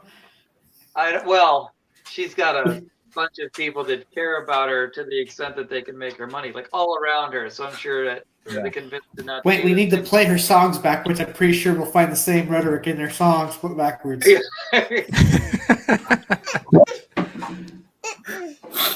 Let me get this copied here. Man, I tell you what, YouTube and then pop Backmasking reminds me of the 80s, man. So much. Playing stuff backwards. Yeah, that's. Oh yeah, you know what? You know how that's BS. They back was it the early '90s? Like we had these old Mac computers and they had sound files from like movies and stuff. And I think one was "Good Morning Vietnam," and you could put it in reverse. You could make it echo, and when you did that, it sounded like Robin Williams would sound like "I can't get out the door." And so he was hilarious. We make it echo. I can't get out the door. Jeff and I grew up in a house that was in the throes of the satanic panic. Yeah. So, and I had We could have used the internet. Hmm? We could have used the internet back then. We would have been distracted far sooner. I had a hard time just like I was working with my stepdad to make enough money so that I could buy a stereo that had a tape deck, a dual tape deck, so that I could like copy my friend's music, because bringing rock and roll into the house was a big no-no. Bringing comic books into the house was a big no-no. I mean, it was like crazy, stupid. She had a thing. The whole Kiss, get rid of your albums. The whole, you guys have ever seen John Oliver's version of Christianity, like the thing he does on Christianity? No. It's funny. He actually makes his own church legally called the Church of Perpetual Exemption. And people start sending him seed money, but then they actually start sending him seed, like human seed. So it's like, okay, we're closing the church. You guys got to get a hold of it. It's very, and it's Dave, it'll hit you so close to home. Well, that's one of the things that where I'm excited about the the independent comic book scene, because it was something that I always wanted to do when I was a kid, but it was always this fight. If you had music, if you had comic books, if you had any kind of pop culture material, you had to hide it somewhere. You know what I mean? Yeah, but my parents went after my comic books because they thought it was too violent. So like we too violent, yeah. Or all that they didn't like me listening to stuff like Nirvana or Guns N' Roses or every generation. And then like my wife has gangster rap on her radio in the car and stuff. And there's some stuff that she turns off because it's just you don't have that on when the kid's in the car. But this is different. This is a not using your own brain to suss out a problem from beginning to end, but just surrendering your own ability to think to somebody else who says they know more than you about fill in the blank, and you believe them and you go along with it. And you go along with it. Your kids go along with it. Well, who's the spiritual Puritans nowadays, except for people on the left? Well, the moral arbiters of society. Yeah. This was like, there's a difference between healthy faith and the Word of Faith movement. The Word of Faith movement is one of those where it basically takes the Holy Spirit and Jesus Christ, and they pull out a couple of verses here, and here. Right. And turns Jesus into an ATM. Thanks, Curios. Yeah, it's basically. Are you talking about televangelism? Yes, televangelism. And everything that your best life now has and it's basically a magic show, and everything you ever need is the rabbit in the hat. Yeah, well, you don't trust everything on television. I don't trust anything on television. Well, and it's, I always look like one of the smartest pieces of script. We know that. Everyone here knows that. One of the smartest pieces of smartest lines I ever heard, oddly enough, was from The Exorcist. Where Father, is it Morning, or Father, whichever the old guy was, and he says that Satan will mix lies with the truth to attack it. And you'll find good doctrine on the same network that will then have, Jimmy Swaggart or somebody else who's like, give us your money and prosperity gospel, Curious, you got it. This is crazy scam. Leper Messiah Metallic. I'm not sure what that is. Is that like a song? Leper Messiah, Metallica. Oh, okay. I think it's reference. It's a Metallica reference. It's got to be. Well, I wouldn't know about that. I wasn't allowed to listen to it. I was always the thing about I was a Megadeth guy myself. Here's the thing about that is I usually, when I was told not to listen to, I would listen to it even more. Well, yeah, sure. I thought I had If there's no enforcer in the house, you can get away with it, But if there's somebody there who's like saying your mother's right about everything, well, great, thanks. Well, that's the problem was that I want to get laid. there was a thing is that like the more my dad would always back my mom up, and then whatever they backed up, they'd push. I'd be like, okay, I'm gonna find ways around this. Right. Like that's what the radio was for. That's why I had the dual tape deck. Yep. I gave my buddy down the street. It was like a Maxell Chrome 90. I was like all about making sure this sounded right, and put Van Halen 1984 on it on one side. And then his dad, which I thought was really cool, is like, I think he knew what the situation was like, and he was trying to give me some good musical influence. He put on Paul Simon's Graceland, which I liked even more. Let's see, the first tape I got that had explicit lyrics was Guns N' Roses' Use Your Illusions 2. Yeah. And what I would do is I throw away the inner sleeves of the tape, and then they had the explicit lyrics printed right on the cassette. So you take a blade and you scratch that off. Right. And I thought I was a genius, but then like years later, I said, I had albums with bad lyrics in them, right? And she's like, yeah, I know. And I was thinking back, and I was like, I would put on headphones and crank it up all the way. Of course, they're gonna hear it still. One of the worst parts about the entire experience, and it actually, well, I would say it happened as recently as possible. I mean, I don't want to speak ill of the dead. This woman's passed away, but it's one of those things where it was the worst gaslighting I had ever experienced in my life, because she came up to visit, and we went to this shopping center right on the corner, on the Four Corners is Pittsburgh Comics. And I go, yeah, that's the local comic book shop. And she goes, you guys always used to like to draw. She goes, I don't know why you never brought comic books home. What? I know. Oh man, I love that. You're actually like, what am I supposed to do with that? What am I supposed to do? Reach over, open her door, and palm the wheel to the left? Just in one fell swoop. Open the door, undo the seatbelt, and turn left real hard. Get out! Yeah. I have to say, hearing these stories, I did not experience that at all. I guess growing up in the liberal part of the country had its perks, because my parents were like, yeah, go for it. You want comic books? Yeah, go for it. R-rated movies? Yeah, just remember, this is a fake movie. It's fake. It's not real. So enjoy. So it's like I never had to hide anything from them. I my first, like you mentioned, your first explicit lyrics in the album was Guns N' Roses. Mine was Dr. Dre's Chronic. Oh, wow. That was my first one where I picked it up. I knew somebody had the Chronic, or they had that Eazy-E album. Yeah, and it was like, what the? Whoa, this is crazy! Wow, and I was like 10 years old when I listened to that album. I shouldn't have been listening to the album. I was in high school when I started getting those albums. But I think 13, everything from 13 to 16, I was listening to the same stuff my dad was listening to, which was classic rock or oldies. Okay. And then it was one day somebody had Nevermind and Unplugged in New York, and then I kind of like that stuff.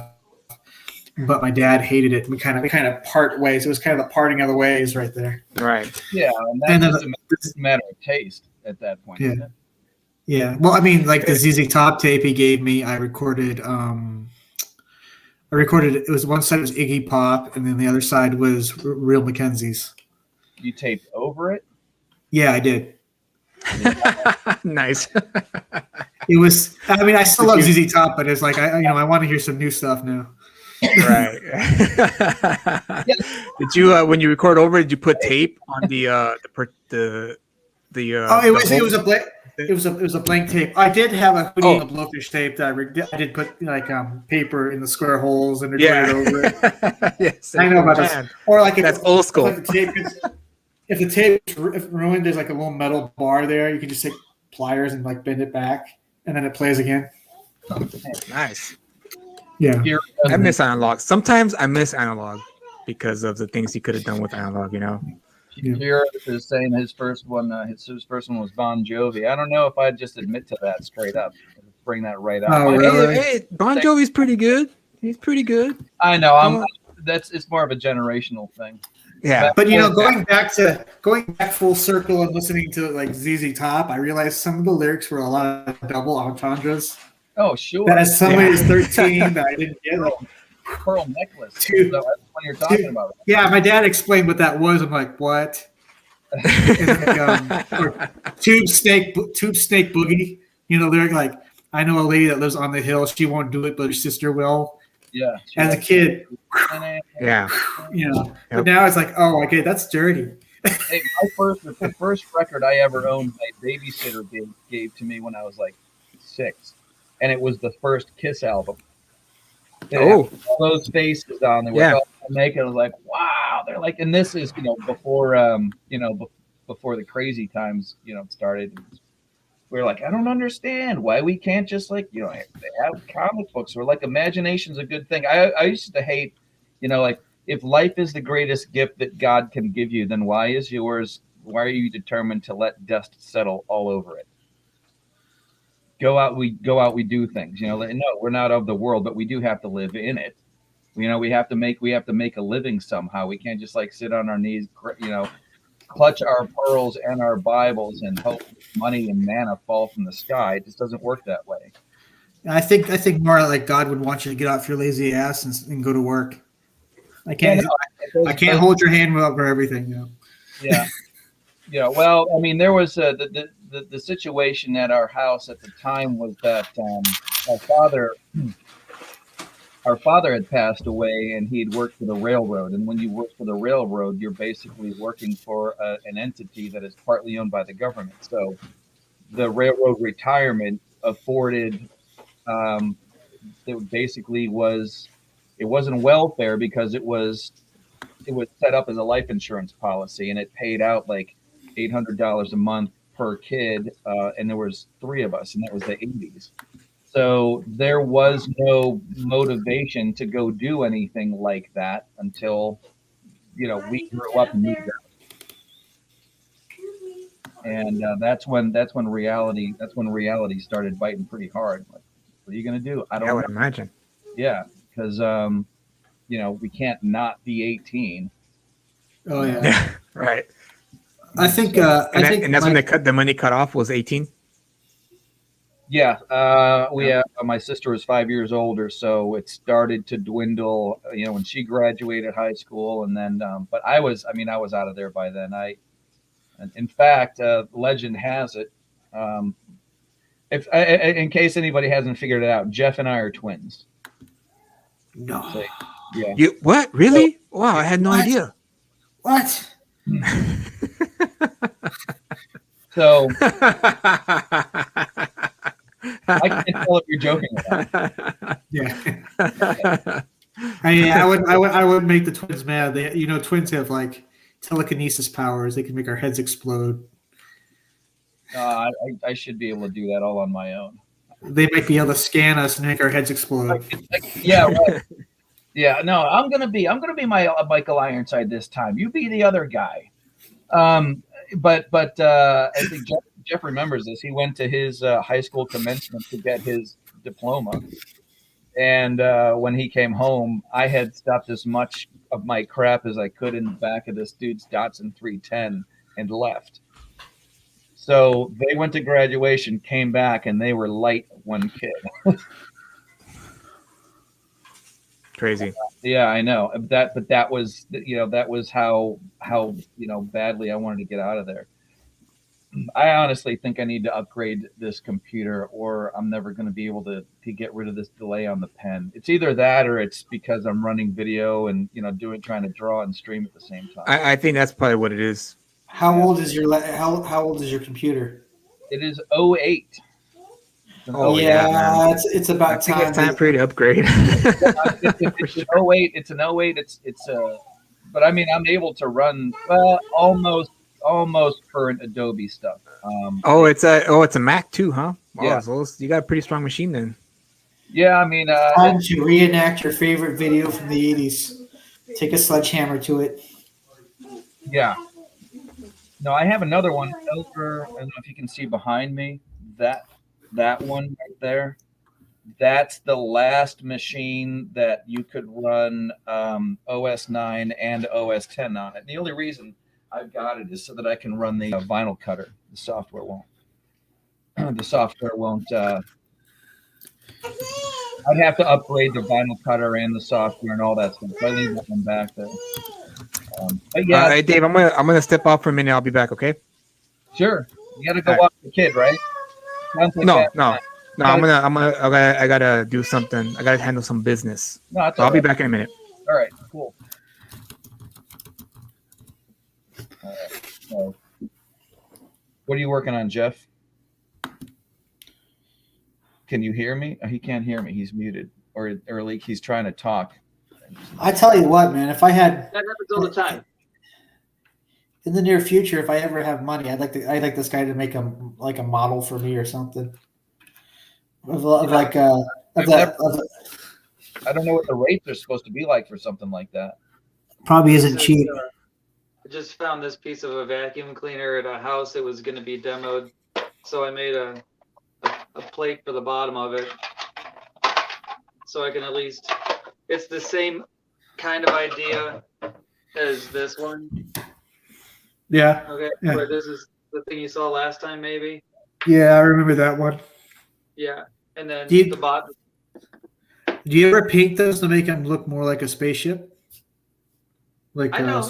Actually, I haven't really gotten into this in a long time. It's been like a long time since I've had a chance to do this or taken the opportunity. So I've got this one and the bottom of it up there, and then there's this one here that's in the video, but right. there's not that much else. Everything else is like years and years old. I mean, Hold to tell you the truth, Hold that one up.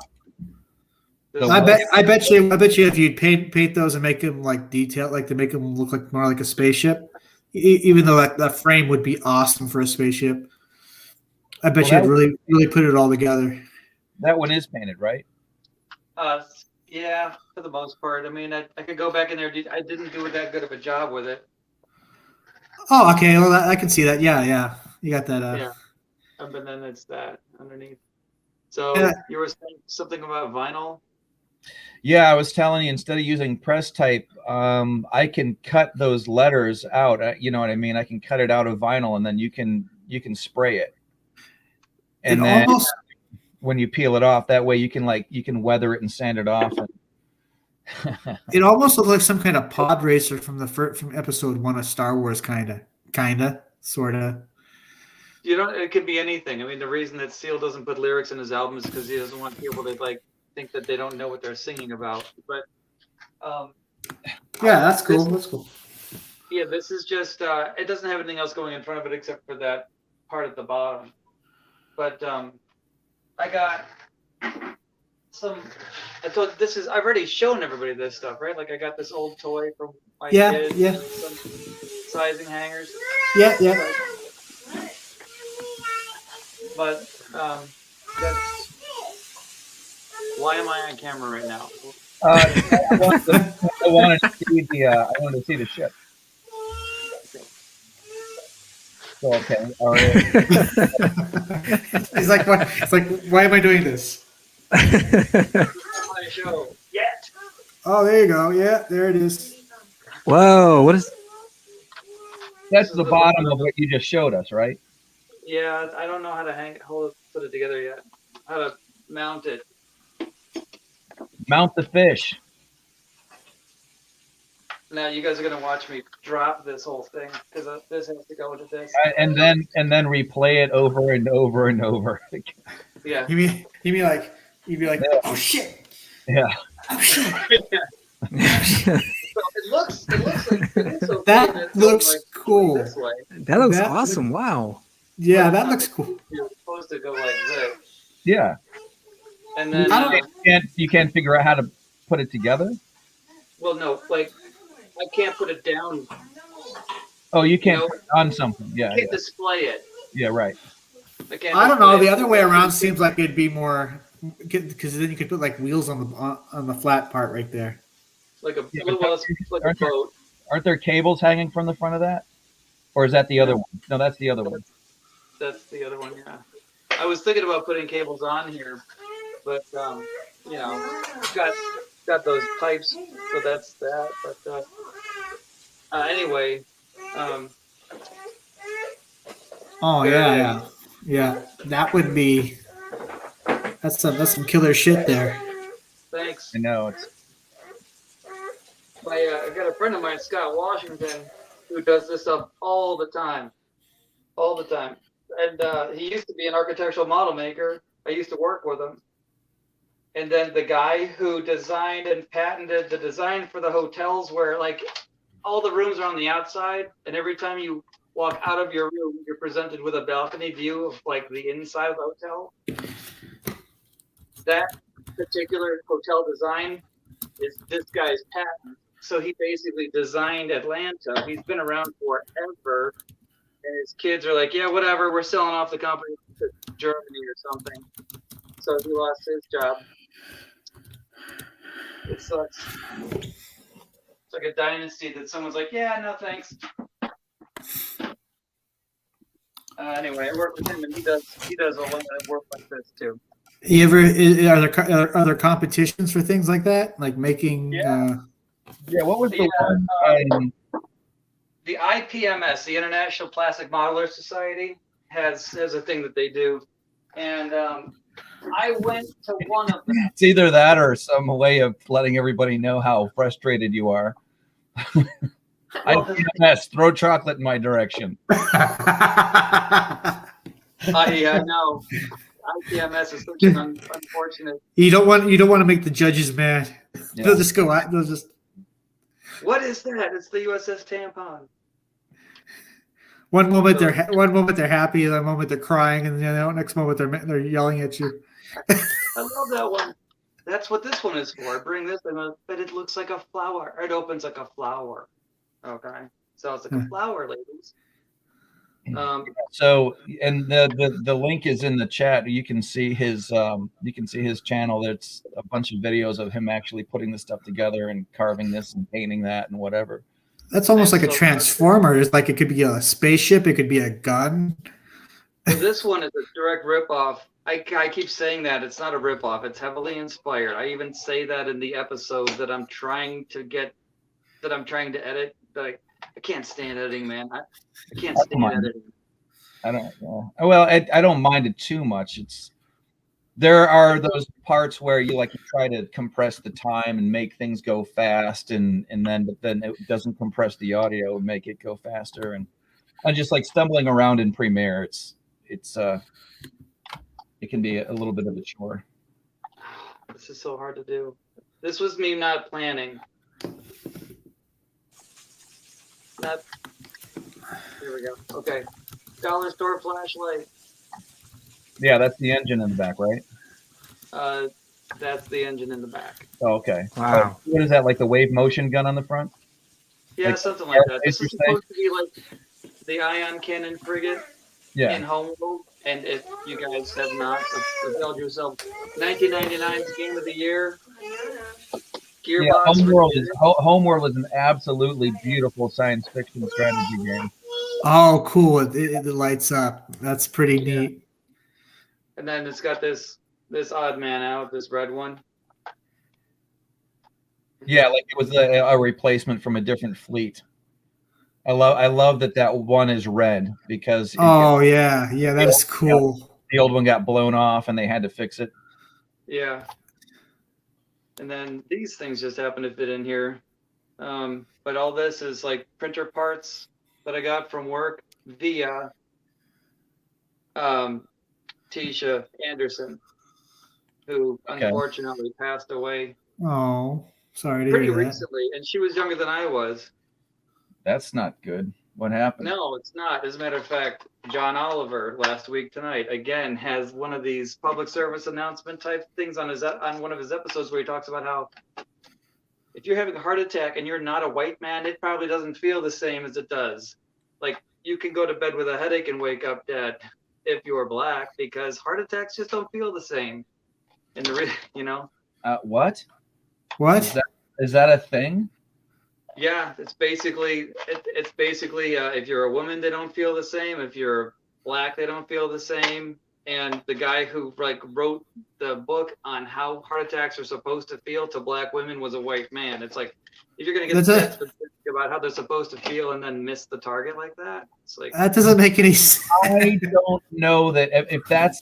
I mean, I'm not going to say that it's not a thing, but if that's a thing, how could anybody know that it would feel different to another? You know what I mean? That's like saying, the color red is different to these people than it. I couldn't know that. I'm not one of. There's something kind of racist about the thing saying that a heart attack is different for this group person. Like, aren't most heart attacks the same? It's like you're having a heart attack. I think you're talking about the warning signs, or just what the pain threshold is, or that's weird. That I've never heard of that before, ever. see this. Yeah. This is the front end and the back end of a pelvis of a mech, like a mech doll. And then the rest of it is just stuff that like poles and stuff like packed onto it from in between. Oh, you made it different pieces into a spaceship. Yeah, right. That's the nerdy thing I do. That's the whole like the kit bash thing. You take different kits and you just smash them together. That is so cool. Bottles of liquor. Now, how about the different kind of plastics? Because I know that my own experience with like high density polyethylene, like I'm gonna say it right. High density polyethylene, HDPE, the stuff that your garbage cans and lawn furniture is made out of. That always has that mold release agent stuff on there. So I have a very, very hard time getting paint to stick to it. And those liquor bottle parts, I mean, is that the same? Isn't that the same plastic? Liquor bottles, yeah, they are. As a matter of fact, I don't know what I'm going to do to it, but wherever it goes, I'm going to paint it, gingerly place it, and then make sure that it's on a part of the ship that doesn't have too much exposure. It's just going to fall off of it. You know what I thought would make a really good, nice, big, fat engine is simply orange bottle caps. You ever seen those? Simply orange, yeah. They flare out at the top, and this is spray can. Yeah, you can get these off of like spray paint bottles and stuff at the car auto parts store. Poopery. Yeah, there's like a whole. What do you call them? Crumbs. That's what I like to call them. Scott calls them bits, but they're called greeblies. And it's stupid. Core. They already have their own weird name, but that's not good enough. You guys have to call it something weird. How do you get weird greeblies? But do you guys know why Beatles is called Beatles, right? Because that's the sound that they thought of making for the sound of a drum beat. Beatles, yeah. Beetle. Okay. Sorry. So Totally. Greebly. I'll show them what crumbs are. Greebly. No. Greeble, at least. Greeble. Pebble. Greebly. So would one be called agreeable? Yeah, one of them would be called agreeable. If one single one be called agreeable? So Yeah. at least like show them what these things are, because it looks like a pain in the butt to deal with, and all you're doing is adding texture to a flat surface, right? To give it that, when the Star Destroyer passes close to the camera and you see all those panels and access ports and stuff, it's a bunch of these things, in there. So when we're making architectural models, we'd have a lot of holes and windows where windows used to be and all sorts of different stuff, but they would fall through the hexagon bed of the laser onto the bottom and just be like a whole bunch of these things. You got to peel the paper off the back of all of that. In the ass. Yeah, that's cool though. So Yeah, those are the Greeblies. The Greebly crumbs. you go to Home Depot and you get those electronic connectors. I mean, those are just Seriously. Yeah, those are asking to be made into something else. Then was there like a Bic lighter or something like that you were using for stuff? Keyboard, Apple keyboard only, and underneath the Apple keyboards come these things. These hold it on.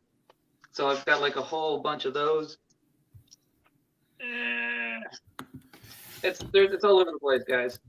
I can go on. That's nuts. Bass guitar string, corrugated pipe. Right. And that's basically that's like your cables and piping and stuff like that. It's yeah.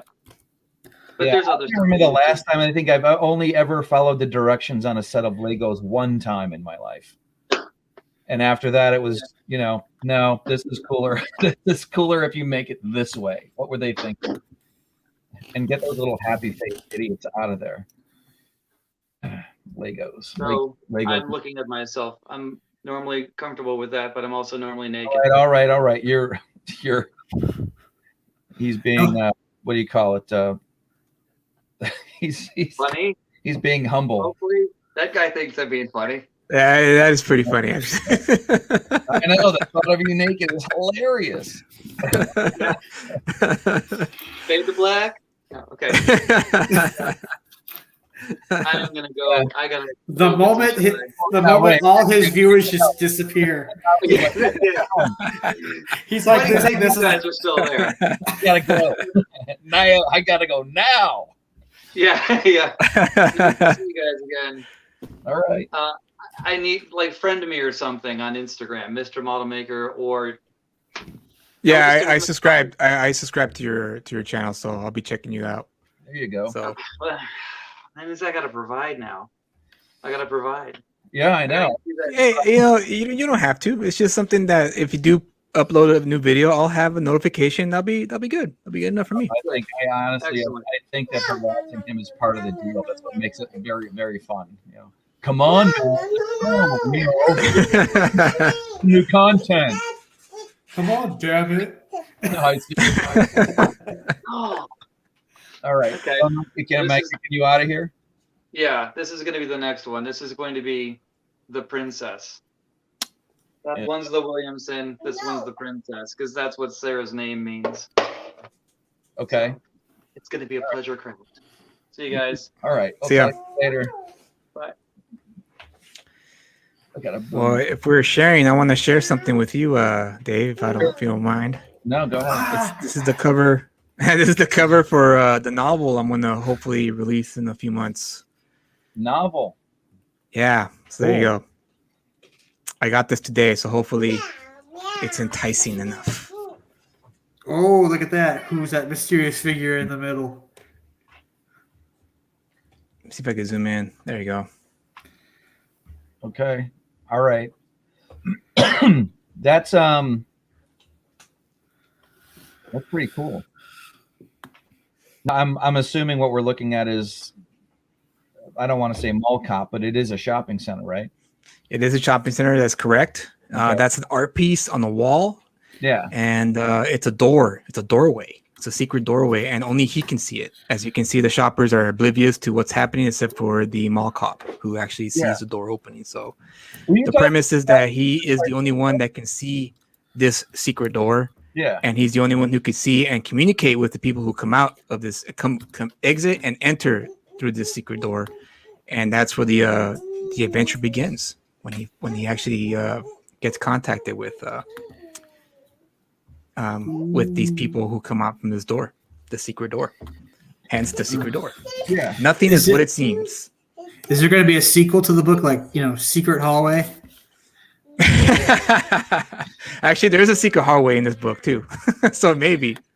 It all depends, man. It all depends on the success of this one. So we'll see. What did if you were listening to, I think, Nasser's stream, he's got a bunch of books out on Amazon, and the guys from, I think it was Testify HD was talking about different ways that you can crowdfund a book like this. And it was really weird because he was making a lot of sense, but it was like Nasser was under the impression that he was going to have to do a lot more work and sink more money into the project when it was already finished. And it was like, well, no, the the people who are backing this are sinking the money into it. You know what I mean? And you're Right. offering them, the way that the crowdfunding, it was odd to me that the point wasn't being made, because I was listening intently to everything that he was saying. No, we do this all the time. It makes money. This is how this works. But where did the art come from? It's really good. Fiverr. I found the artist on Fiverr.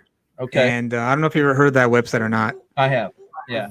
Yeah. So I hit up a Spanish graphic designer, and he, the reason why I hired him was because his description of his work, he said, I like movies and I like novels, so I tend to produce, if you have your idea, my job is to make it into a movie poster, so that way readers can be interested in picking up your book. So I was like, okay. So I hired him, and he gave me this beautiful piece based on the notes I gave him, the idea I had, and he just, it was a process. Obviously, like, he had other designs, and this is the one that I thought was the best one that I had, that came closest to what I was imagining up here when I was thinking about the image. So I think he did a great job, honestly. I like that the door is behind the railing on that mezzanine there. Yeah, that was a nice touch. That shouldn't mean anything to anybody, but I'm like, well, yeah, because it separates it makes it look like, that it's part of the rest of the scene. Like, the concept is real. Right. The thing that he's seeing is it's within that reality, but nobody else is seeing it but him. Is he so what's with the main character though? Is he just working that job? Like, is he former military, or is it actiony like that, or? He's just a regular guy, an engineer. He's studying to be an engineer, and so this is the job that pays him pretty well, so that way he could go to school at the same time. Right. And he just happenstance. Just one day, the story starts off with him on his lunch break, and he sees the door open, and he kind of does like a double glance, and he's like, "The hell! I've never seen that doorway before." And when you work for a mall, they show you where all the secret doorways are at, so that way where you could work. You could walk through the back doors and whatnot. And that's the one door he was like, "That's weird. I've never seen that one before." And so he went to his manager, and his manager's like, "What door? The owl? You mean the owl statue? That's a statue." And then he said, "No, it's a door. I saw the damn thing open." And then they check the security cameras, and when he sees the security cameras, that's when the security cameras pick up him just staring at the art piece. Yeah. but it's not anything. But he saw it open, so he's like freaking out. And then I don't want to give away too much, but that's pretty much the. There's no creatures in there, no like scary things. You're gonna have to read it to find out, my friend. Yeah, I have. Oh, okay, you're gonna do me like that, huh? I have to, man. I was asking Tim. I gotta sell the book. Right. I can't be bad. I was asking Tim way too many questions last week, and it's like, are you being hesitant because if you tell me the answer to the question, there's not going to be anything for me to read the book? Oh, I knew this was going to happen. He answered me this question. Like, yeah, okay, just enough with the questions. Quit trying to figure out what's going on. Well, you kind of have to think about. Like I tell people, anything I can't really answer right away. Like anything beyond the first issue, I have to tell them, well, this is a concept I'm working with. Yeah. This is still in the concept stage. It's not until it's drawn and written down, or on a piece of paper. It's just a concept. Right. And that can change a little bit here and there. So absolutely. So I just tell them it's a concept. This is the concept I'm thinking. Right. Yeah. No. That way, at least if it does come out, then. Yeah. Because for some reason people want to know all the when, where, why, which is understandable. But at the same time, like, I don't want to give too much away, because you're supposed to want to be able to go find out yourself and pick up the book and read. Exactly. And what you need to do is to learn the fine art of the tangent, because I can start talking about my book and then we end up here. We took quite a few turns, didn't we? And Jeff showed up. We got to see his models and stuff. Now we're talking about Julius's book. That way I don't have to give anything away because I'm not talking about my thing anymore. That's not even on purpose. That's just the kind of thing that happens whenever I have coffee. Or you could do what I call the Ozzy Osbourne thing. They ask you one question, you go on about something else. That's exactly what I'm talking about. What do you think about all the metal bands today? Well, Black Sabbath, blah blah blah blah blah blah blah. Which is a great strategy, by the way. Yeah, it keeps people on edge. I had planned, unless you actually had planned on talking about it, and then you're like, my God, I'm drawing this picture. I remember talking about it while I was drawing it. Now I'm not talking about it. And then this thought, did anybody else besides me notice that I'm not talking about it anymore? And they're all sitting there going, I just go with the conversation. No, I didn't notice at all. Look. Yeah, this is not. And how close are you to being done? I think he's still working on the back cover, so he needs to deliver that. He's just waiting for me to give the okay for this version, which I am after the stream. And then after that, he's gonna produce the back cover, and then I have to format the novel to a KDP file, and also the other files like the Nook and all the other e-readers that are out there. Oh, right. And then the next step will be to buy my ISBN number, okay, and then release it. So hopefully within a few months, I'll have this sucker ready to be released. You're done writing. Yeah, it's done. It took me about 3 years to write this novel. No kidding. Yeah, because it wasn't so much that it was difficult. It was more of a chipping away. Yeah. It started in the same way that the story starts. I was on lunch. I didn't work. I worked at the mall, but I was not a security. I worked at a store, and the same thing. I was eating lunch, and I kind of second glance like something. I thought I saw a wall open up, but it was literally like a doorway that employees use to go through the hallway, so that way they won't walk into the front of the store. Yeah, and it's a whole catacomb of stuff behind all those shops. Yeah, and so that's what that was the seed. So I had my journal with me, and I wrote down like a short little 3-page story about a guy who sees a secret door, and then after that, I was like, well, what happens? What's behind that door? And it slowly, I would build off that, and then it went to a cliched, ending. So I had to stop myself and then wait for like maybe 2-3 weeks at a time, maybe sometimes a month or two before I actually came up with something new. And I was like, okay, that's perfect. And I would just, write and then get stuck again, stop, wait maybe another 2 or 3 months. And then that was the process for the next 3 years. And so the last, this last year, when I actually finished it, that's when I sent it to an editor, and they cleaned it up for me and made sure that it sounded, nice and clear, and also asked me questions. Well, plot questions like, well, what about, in chapter 3, you wrote that this character does this, but then in chapter 5, so he helped me, clean it up a little bit, and now it's ready. Some continuity. Yeah. So now it's ready to. It's just I have those last steps before I release it. So hopefully, how many drafts did it take, and did you use an editor? Yes, I used an editor, and it was about. Yeah, I would say a total of maybe 6 or 7 drafts before I was really happy with it. So when you say before you were happy with it, or before you both? No, before I was happy with it, before I even sent it to an editor. Oh, okay. I see. Yeah. Well, that's weird too. I mean, this is, like we were talking before, this is the first time I've ever tried to put something down, which is why I wanted the help of a writer to tell me, here's what you need to care about. Here's what you really don't need to care about. Right. Here's why I don't even know why you're even thinking about this, because nobody else thinks about this. That kind of thing. But like when you write, it's not like in the movies where Billy Crystal's character sits down at the typewriter and he writes the word "the," and then immediately gets writer's block.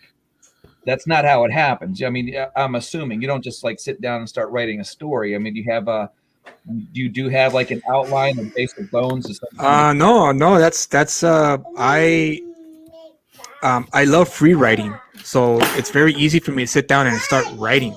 Yeah. It's the editing part that takes me forever.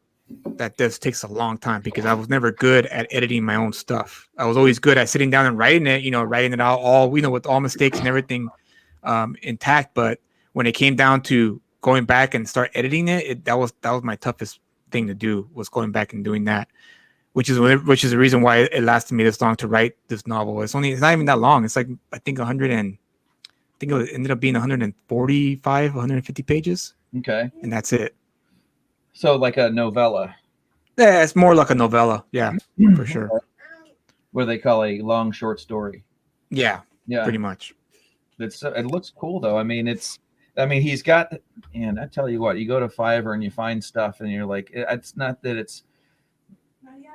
I'm just as curious about how this guy went through his process as how you went through your process, and how many different designs did he give you? I mean, these people are working super fast. He didn't give me too many designs.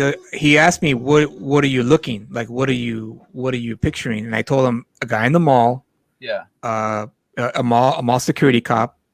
A bunch of people. Originally, the idea was he was supposed to be the one visible, and the rest of the shoppers were supposed to be in shadow, and like the way he is now. Yeah. But then he sent me this, and I thought this was a lot better. Yeah. Than my original design, my original thought actually. And that's it. And he gave me, a few one design that, I guess, you see that white stream that from the doors opening. Yeah. He actually had it shoot up to the ceiling, and I told him no, it needs to be just within the confines of the owl statue. And then he changed it to what you see now. Yeah. And the owl was like on the second story, and I was like, no, dude, it needs to be ground level. It needs to be on the ground. It needs to be an art piece inside the mall. I think I remember you talking about this with the guys at 656, weren't you? Yeah.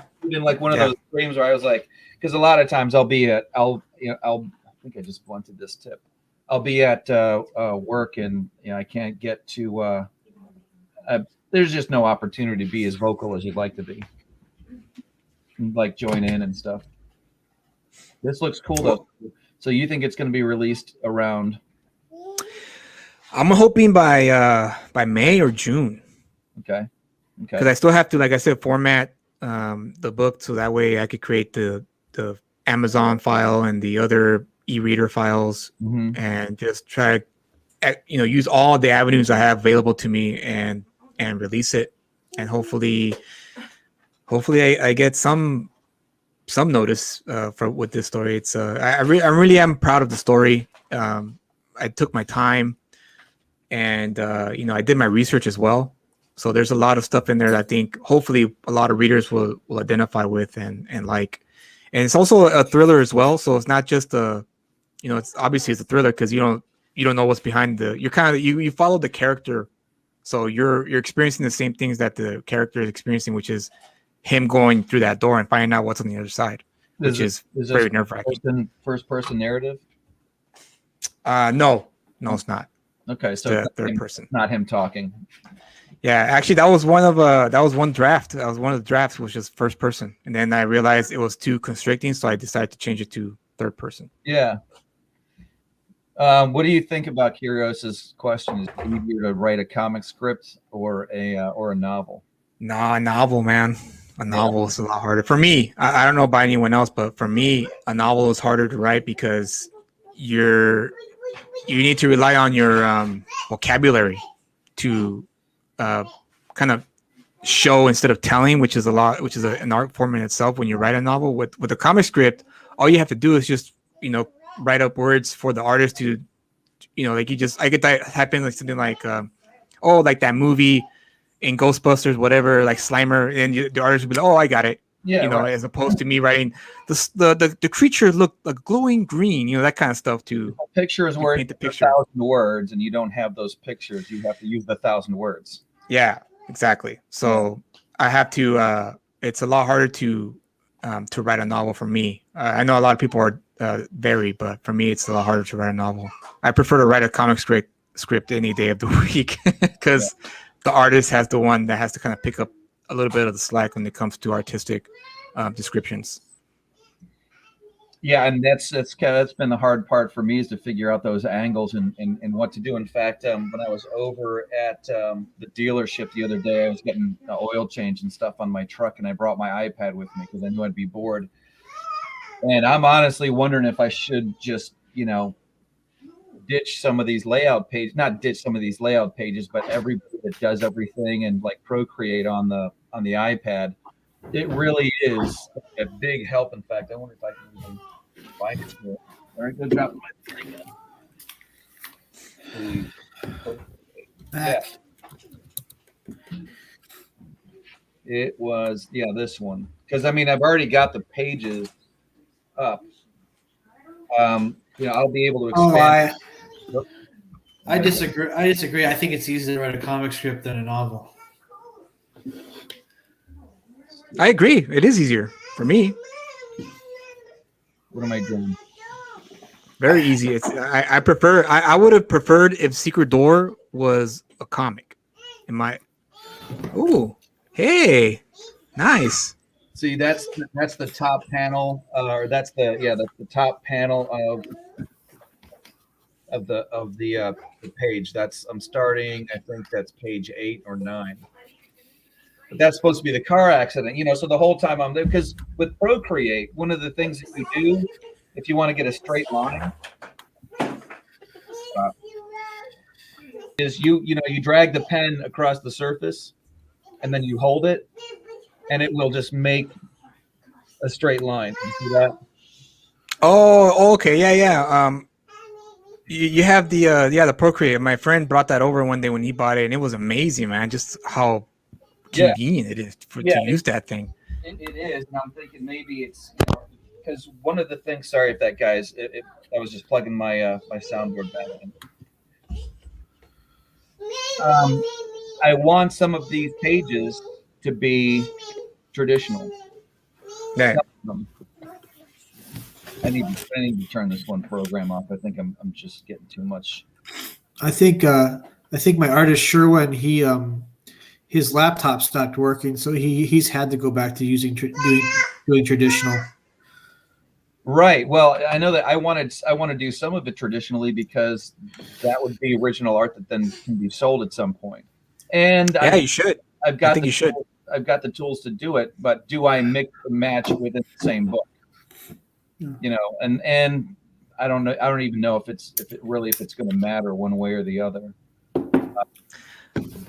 But like, you can probably use the traditional 11x17 Bristol paper and then scan it, and that way, you could remain a little bit consistent when you produce it. Julius, I'm not even sure if I want to color this thing. Oh, you keep it in black and white? I don't know. I'm not. That'd be kind of cool. I mean, I like what Tim is doing. He's stepping into the gray washes and stuff, and that might not be a bad way to go either. But it's probably going to depend on how long it takes me just to get to a certain point. I don't know if you've noticed, but when you subscribe to all the different streams, and you used to see these guys getting on. Like I used to see a lot more Shane Davis. I used to see a lot more Ethan Van Sciver, and more of the heavy hitters. And I'm not seeing them. I honestly, and I think that they're all busy drawing. What I mean? I'm like, maybe I shouldn't be doing this right now. Maybe I should. I don't know. Some people like to while they're running their YouTube channel, draw while they're doing that, and that's part of the show. It's like you get to watch. Yeah, draw. Mike Miller does that a lot. I noticed. Yeah, I haven't subscribed to his. I guess I probably should. And you know what the weird thing too is how you end up getting wrapped up in this drama that that you really probably don't need to pay attention to, but at the same time I still want to know who everybody in the room is. But then you end up listening to this this weird like high school lunch table oddness. This person said this thing and this person said that thing, and I know it's odd. What's odd about a perfect example, this logo up in the corner, my Identity Crisis logo, around, if you look at it when it's larger, if you look at some of the videos, and somebody was commenting on one of my gold leaf videos, there's Latin that goes around that triangle that basically is supposed to be translated into God bless the hand of an artist, or God bless the hand of the artist. I don't speak Latin, so I don't know. Google Translate. Well, I did that first, and then because my son is at WVU, he's a Spanish honors student, and I forgot to tell him about that book. He just drove back home. We had dinner, played some games. I forgot to give him that one that I got for free on the that Christmas thing you guys were doing at 6 5. Oh, right, yeah. I forgot to give the book in Spanish. Anyway, so this guy gets on and he says, first it's. I'm trying not to read too much into it because like nice little video, and then he quotes what I've got around in the triangle, which I had a Latin professor at WVU give me the proper translation. I was like, dang, can you have somebody tell me how to translate this into Latin so I can put it around there? So I don't look like an idiot, at least. And all of a sudden I find myself sucked into this conversation of comments upon comments, not a ton of them, but it was, like, well, why are you using like satanic Freemasonry, Masonic imagery in your logo and blah, blah, blah. And then I'm thinking, well, I don't know what any of this has to do with the video that I'm making about. I'm trying to sell a gold leaf tool for spinning. You know what gold leaf, when you spin it, you put those like on a low rider, and you have that circle pattern on the tiny leaf and stuff. There's this. I have a video doing that with a tool that I make that's for doing that. You stick it in this automatic screwdriver, and anyways. Long story short, I'm like, well, first of all, if you know anything about custom paint, you know who Big Daddy Roth is. And if you know who Big Daddy Roth is, you know what the flying eyeball is, right? You've seen the flying eyeball before? No, I don't think I have. It's the bat wings? The bat wings. Sometimes it's feathered wings. It goes along with like the rat fink and all that stuff. Oh, okay. Yeah. All right. Okay. And the reason why I did my logo like that was because I wanted it to look like money. Because people can be kind of cheap around here, and I wanted to get, I wanted to get the give people the impression that this stuff costs money. But when you look at it, what do you see? There's two wings, and what's in between the two wings? An eyeball. It's a flying eyeball. Why are you giving me like? And it's just I couldn't. I wanted to slap myself in the face because I'm like, why am I letting myself get dragged into a conversation with a complete and total stranger about what my logo means? You know what I mean? Like, yeah. And then to ask myself, like, well, what do I care about what all this like weird CG or not CG drama is, blah, blah, blah. And I'm like, well, that's how easy it is. You get sucked in because somebody says something stupid. And you're like, you know what I mean? It's that thing that happened. Yeah, the drama is. Yeah, it's one of the downsides of the internet is that, people have got exposed to a lot of the, secret society stuff, the conspiracy stuff, and they kind of tend to just blindly believe everything that they read on the internet as opposed to doing some actual research. And right. So when they see symbols like that, they automatically assume, oh, you must be part of that organization. And that's the sad thing about that. That's when you start messing with them. Here's the worst part. Okay, well, first of all, on the dollar bill, the triangle is the other way. It's right side up. Right. And I put mine upside down. But I remember at the time when I was like, somebody's probably going to give me crap about this eyeball. And then I said, well, you know what? Screw it. It'll just tweak a conspiracy theorist once or twice. Yeah. And then it happened. And then I ended up going back and forth with this guy. And I had to stop and think. I go, wait a minute. You knew this was going to happen when you designed this logo. You knew it. In fact, you were welcoming it. I'm like, here I am, welcome. Like that, but that was like the last thing I wrote was, okay. Yeah, Curious Comics wrote, I knew you were Illuminati. He's right. He's right. I'm totally. He's on to you. You better shut your show down. He's on to you now. Yeah, he's on you, man. You gotta shut down. Yeah. You gotta hide. Yeah, they're gonna find me. You're not really Illuminati. Now we have to brand something on you or whatever. It's Isn't that what they do? Isn't that what they say? It's called. It's like, yeah. I'm gonna get you in trouble now. Like I allowed myself to get sucked into something that I knew I was going to get sucked into. Like, when you said, like, I told myself I wasn't going to cry, and then you end up crying. I promised myself I wasn't going to get sucked into this stupid, idiotic whatever, and then I got sucked into it, and it's my own fault. Like, why are you hating yourself? Why are you hating yourself? So, anyways, but all right. So for the people who are still listening, thanks, Curios. I'll let you go in a minute. What we're basically dealing with here with Asphalt is I wanted this hero, if it was going to happen, I wanted it to be realistic to a point to where if somebody was going to do something like this and create a superhero persona or a heroic persona, he wouldn't be able to do it on his own because there's only so much time in the day. He would have to need help. And what form of help would that come in?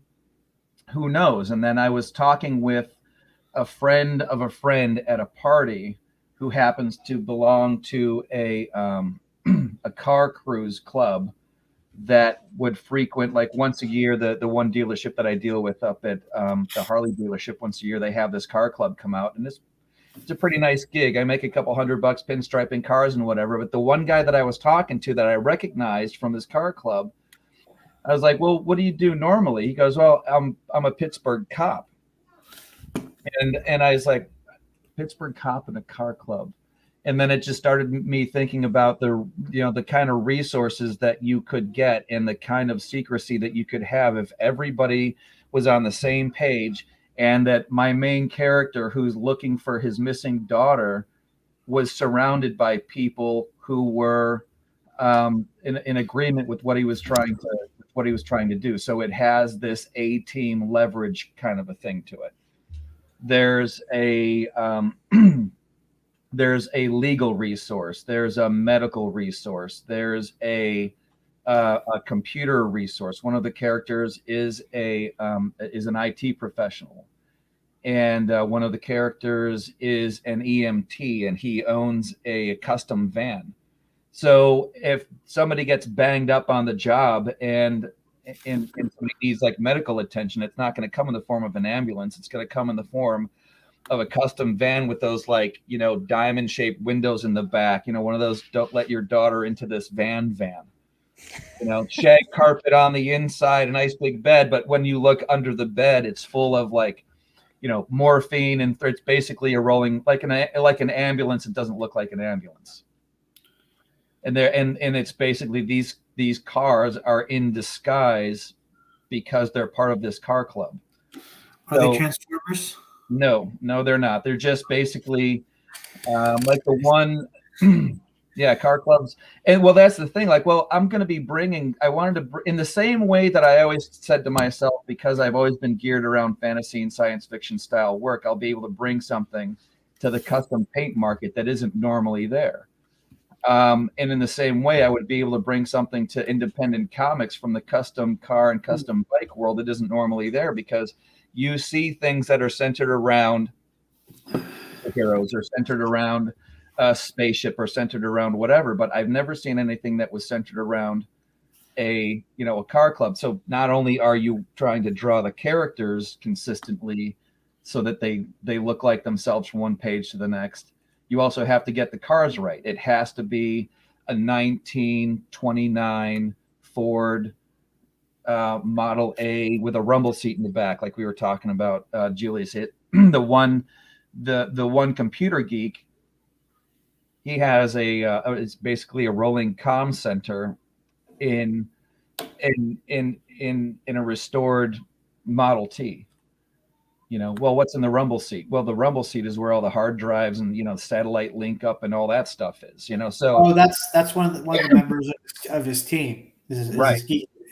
Is this geek, and that's one of the things that we were it's one of those things where I was like, oh my god, and it could be called this. And I'm sure as a writer, Julius, you've had those moments where you come up with an idea that you absolutely love, and then it's just this cascade of stuff that seems to fall into place.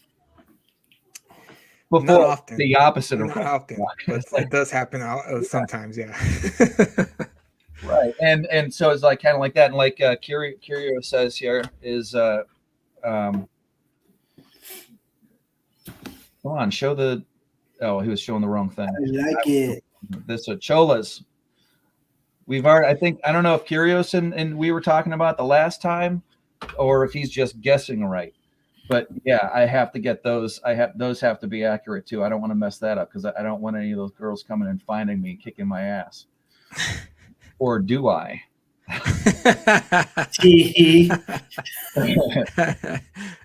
How dare you? Yeah, how dare you, Dave? Well, he's like, oh yeah, kick my face in, yeah. It's out there now. No, I'm not. I can about take it. that. My wife is gonna see this someday and do the job for them.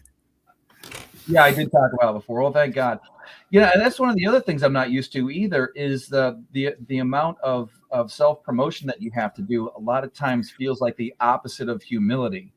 You know what I mean? And so it's, do you find it to be, I don't want to say uncomfortable, but do you find that it goes against your nature to talk about yourself all the time, even though all you're really trying to do is just sell your product to people who want to buy it?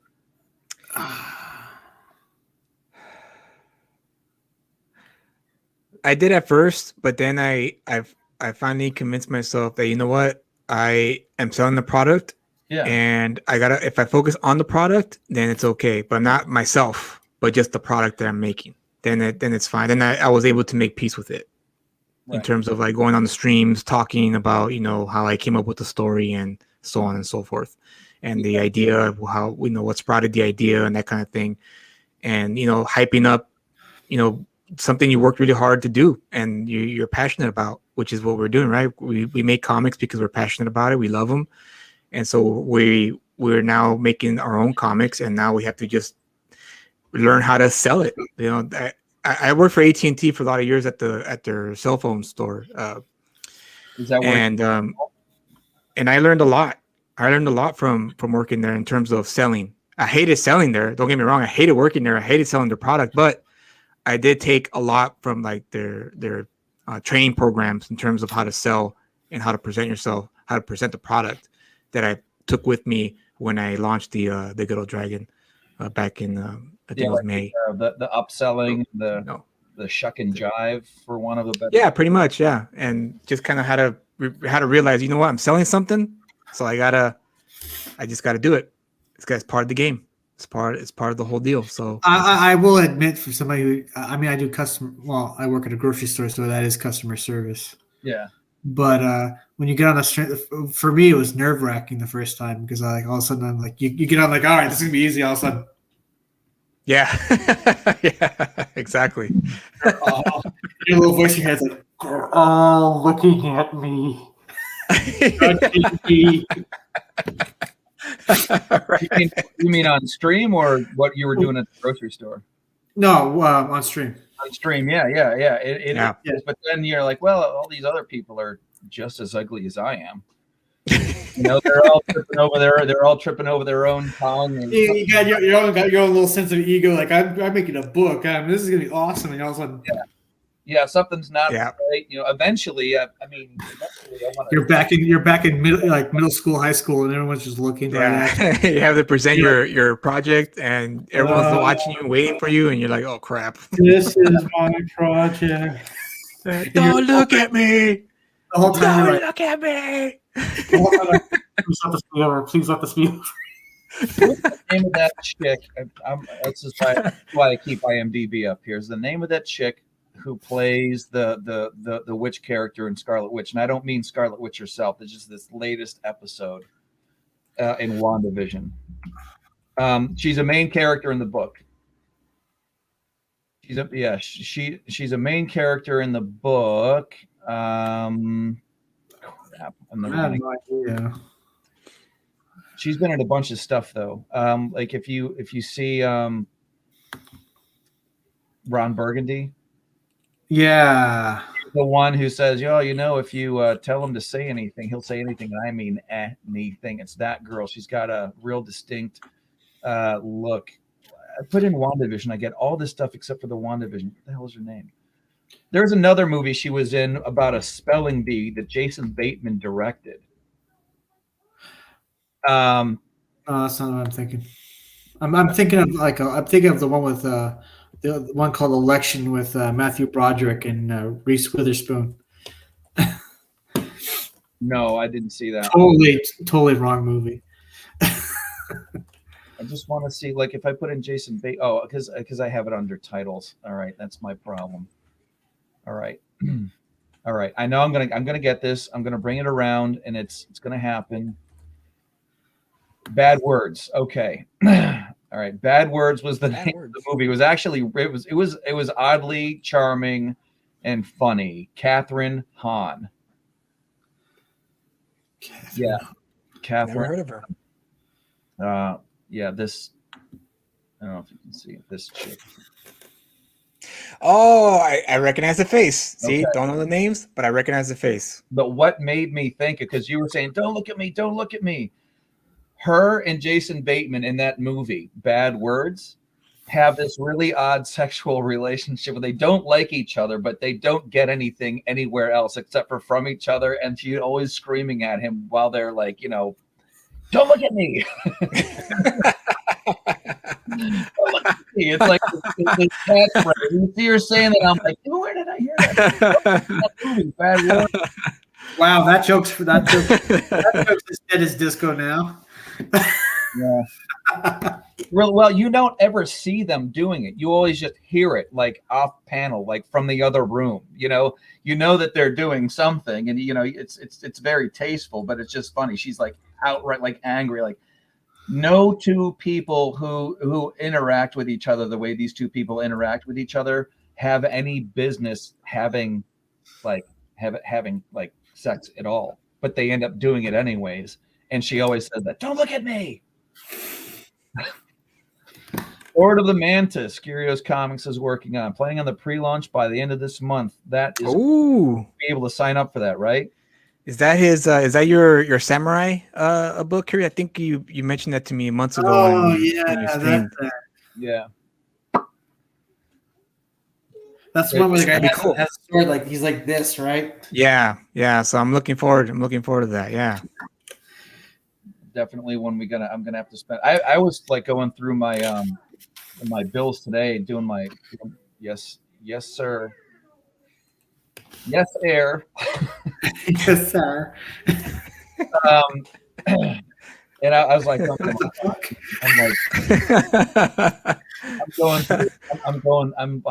I need to. Is he saying yes, sir, with a lisp, like yes, sir? Yes, sir. No, it's because he's probably on his phone, and the A and the S are right next to each other on the keyboard. Yes, sir. That's usually what happens to me. That's how autocorrect will get you.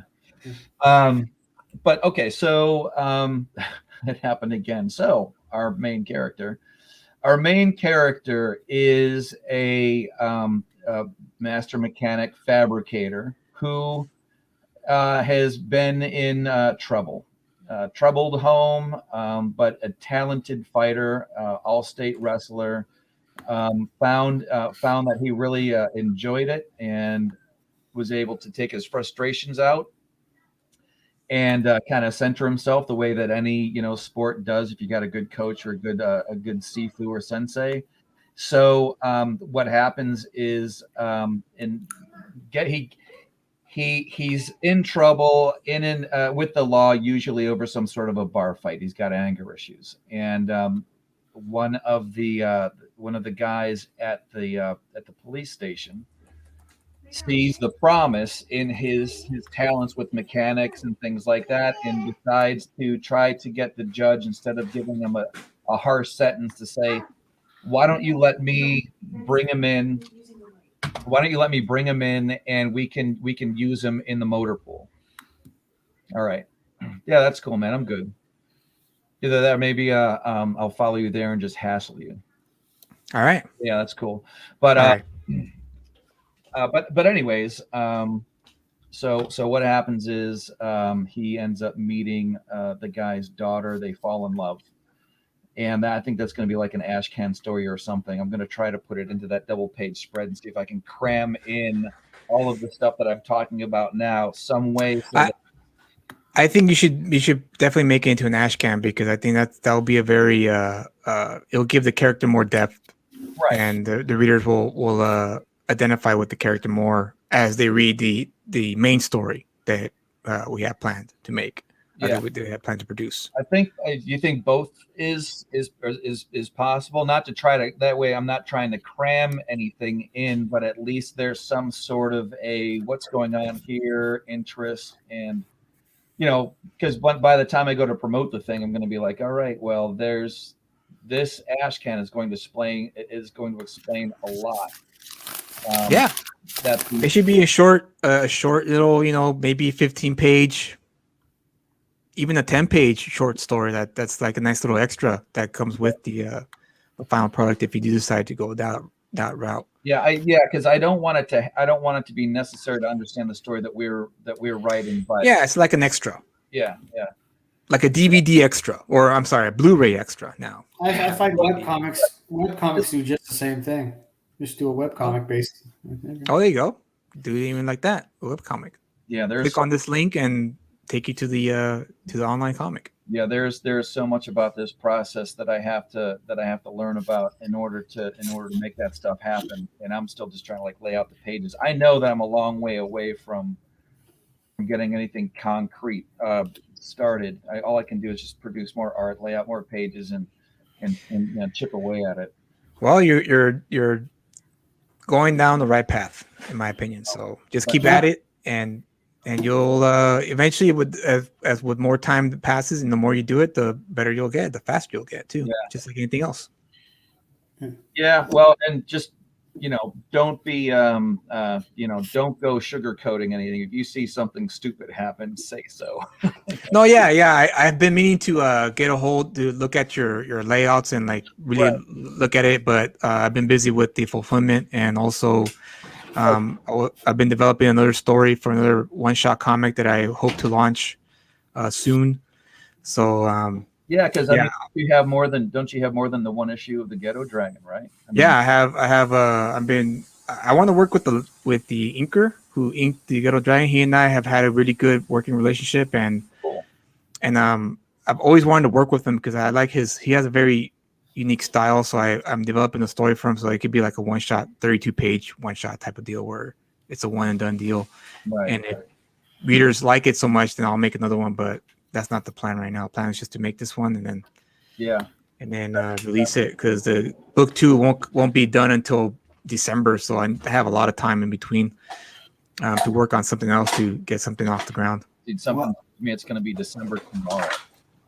Shit, I know, right? The way it's going now, so fast.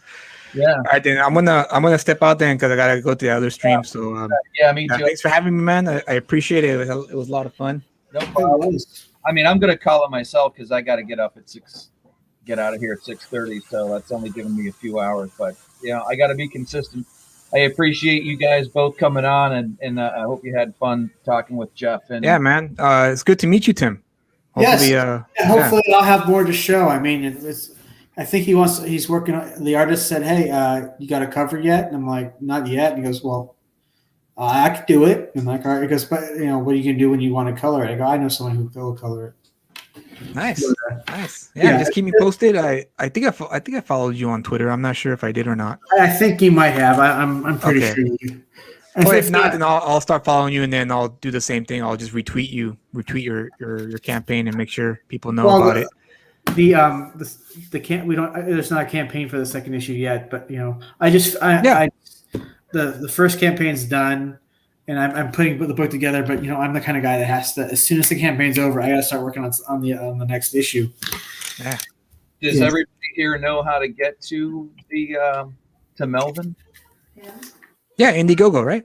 No, yeah, I know that, but I mean, like, I'll put the link out unless you guys know. Yes. Yeah, I have the link in the message thread on Twitter. Okay, good. Well, that's fine because I know Kiros is in there too. Well, Like, my campaign is wrapped up. It's I'm in the process of putting the book together. Oh, it's not in demand. It's closed. Yeah. No, I didn't actually fully fund. Okay. It was a flexible goal, so. Oh, okay. Gotcha. So I'm still putting it out. I'm still putting it out and sending it to backers, but it didn't meet 2,000. Okay. All right. Sounds good. All right. So okay. All right. I guess I understand, or I will tomorrow. All right, guys. Yeah. Well, you have a good night. Yeah, you too. Tell the guys I said, hey, I'm gonna get myself to bed here. Well, let me show Alrighty. you. There you go. Okay. I'll send you a link. Cool. Sorry, I don't mean to. I just want No, don't worry about it, man. Don't worry. It's not like a like a dire situation. It's just that. Yeah, I don't want any misunderstandings. He's not Illuminati, so yeah. Don't worry about that. That'll show you the state of the campaign after now that it's done. There we go. There we go. All right. Cool. What am I missing? Oh, you're in the private chat. All right. Yeah, in the private chat. Boomer getting boomer juice all over the basement here. Yeah. All right. Oh, yeah, because you can't put it in the actual chat because you're not me. So I have to do it. Okay. I heard somebody say that the other day. I can't put it in there. I don't have a wrench. And yeah. Why did you put it out there? It's if you can't get it. It's yeah. So anyway. That way you got it curious. And this is this in the going to be in that private message thread or the message thread in Twitter? No, well, like I said, the campaigns. It's all I got to do is fulfill the 38 backers I got. So okay. Yeah. And what I'm going to do is the remaining copies I'm just going to like sell on my Facebook store after I've sent to all the backers. Keep them around for the second issue too. Yeah. Whenever I'm done with this, I don't know how many of them are going to sell, but whenever I'm done, I'll probably really whatever good. I print, I'll print two, twice as much because I want to see. Whoops. I'm digging this. This is really cool. Yeah. I've So never seen these pages. Yeah. So as you can tell, I made about 684, and so that's 38 backers or 39 backers. I have to send copies in there. Yeah. 69 and 38 backers. Something like that, yeah.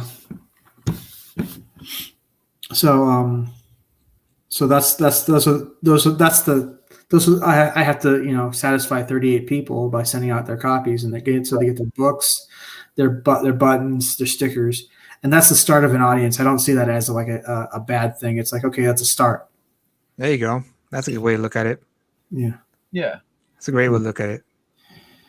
Yeah. So, but whatever ones you have left over. I mean, if you know that whatever the minimum print run is, you're probably going to have more of these than you have backers. Yeah. Well, like I said, I want to kind of continue selling the first issue after the 38 backers get their stuff. Yeah, and keep them around for when you sell Melvin #2 and make it part of the perk where you can get 1 and 2. Oh yeah. I was thinking about doing that too. Yeah. Yeah. Maybe even add a few like some of the webcomic to. That's what I plan on. That's what I had planned on doing, and I'm sure Julius, if when you're done printing your first issue and you have those ones left over, like whenever you come out with a second one, they're going to want to know about the first one, and some more money. Yeah, absolutely. Yeah. Cool. Right. Yeah. So I just wanted to make sure everybody kind of knew the state of the the campaigns wrapped up. So there's like. Yeah. Yeah. No, I get it. Well, as long as I get my book. Oh yeah, you're gonna get. Everybody's gonna get their book. I'm gonna send my Illuminati friends after you. Or yeah. All right. Well, again, thanks for coming on. Thanks for having me. coming on to talk about the meat hook. I better not make it, man. He's got a meat hook and throw it. Not a time that I actually spent talking about it. But yeah, I'm gonna go upstairs and brush my teeth and tuck myself in and not look forward to getting up in the morning. So thanks, guys. I'm gonna end it here. Anybody who watches this in the future, like and subscribe or something. Sneak up on that like button and give it a Joe Biden sniff and then like it.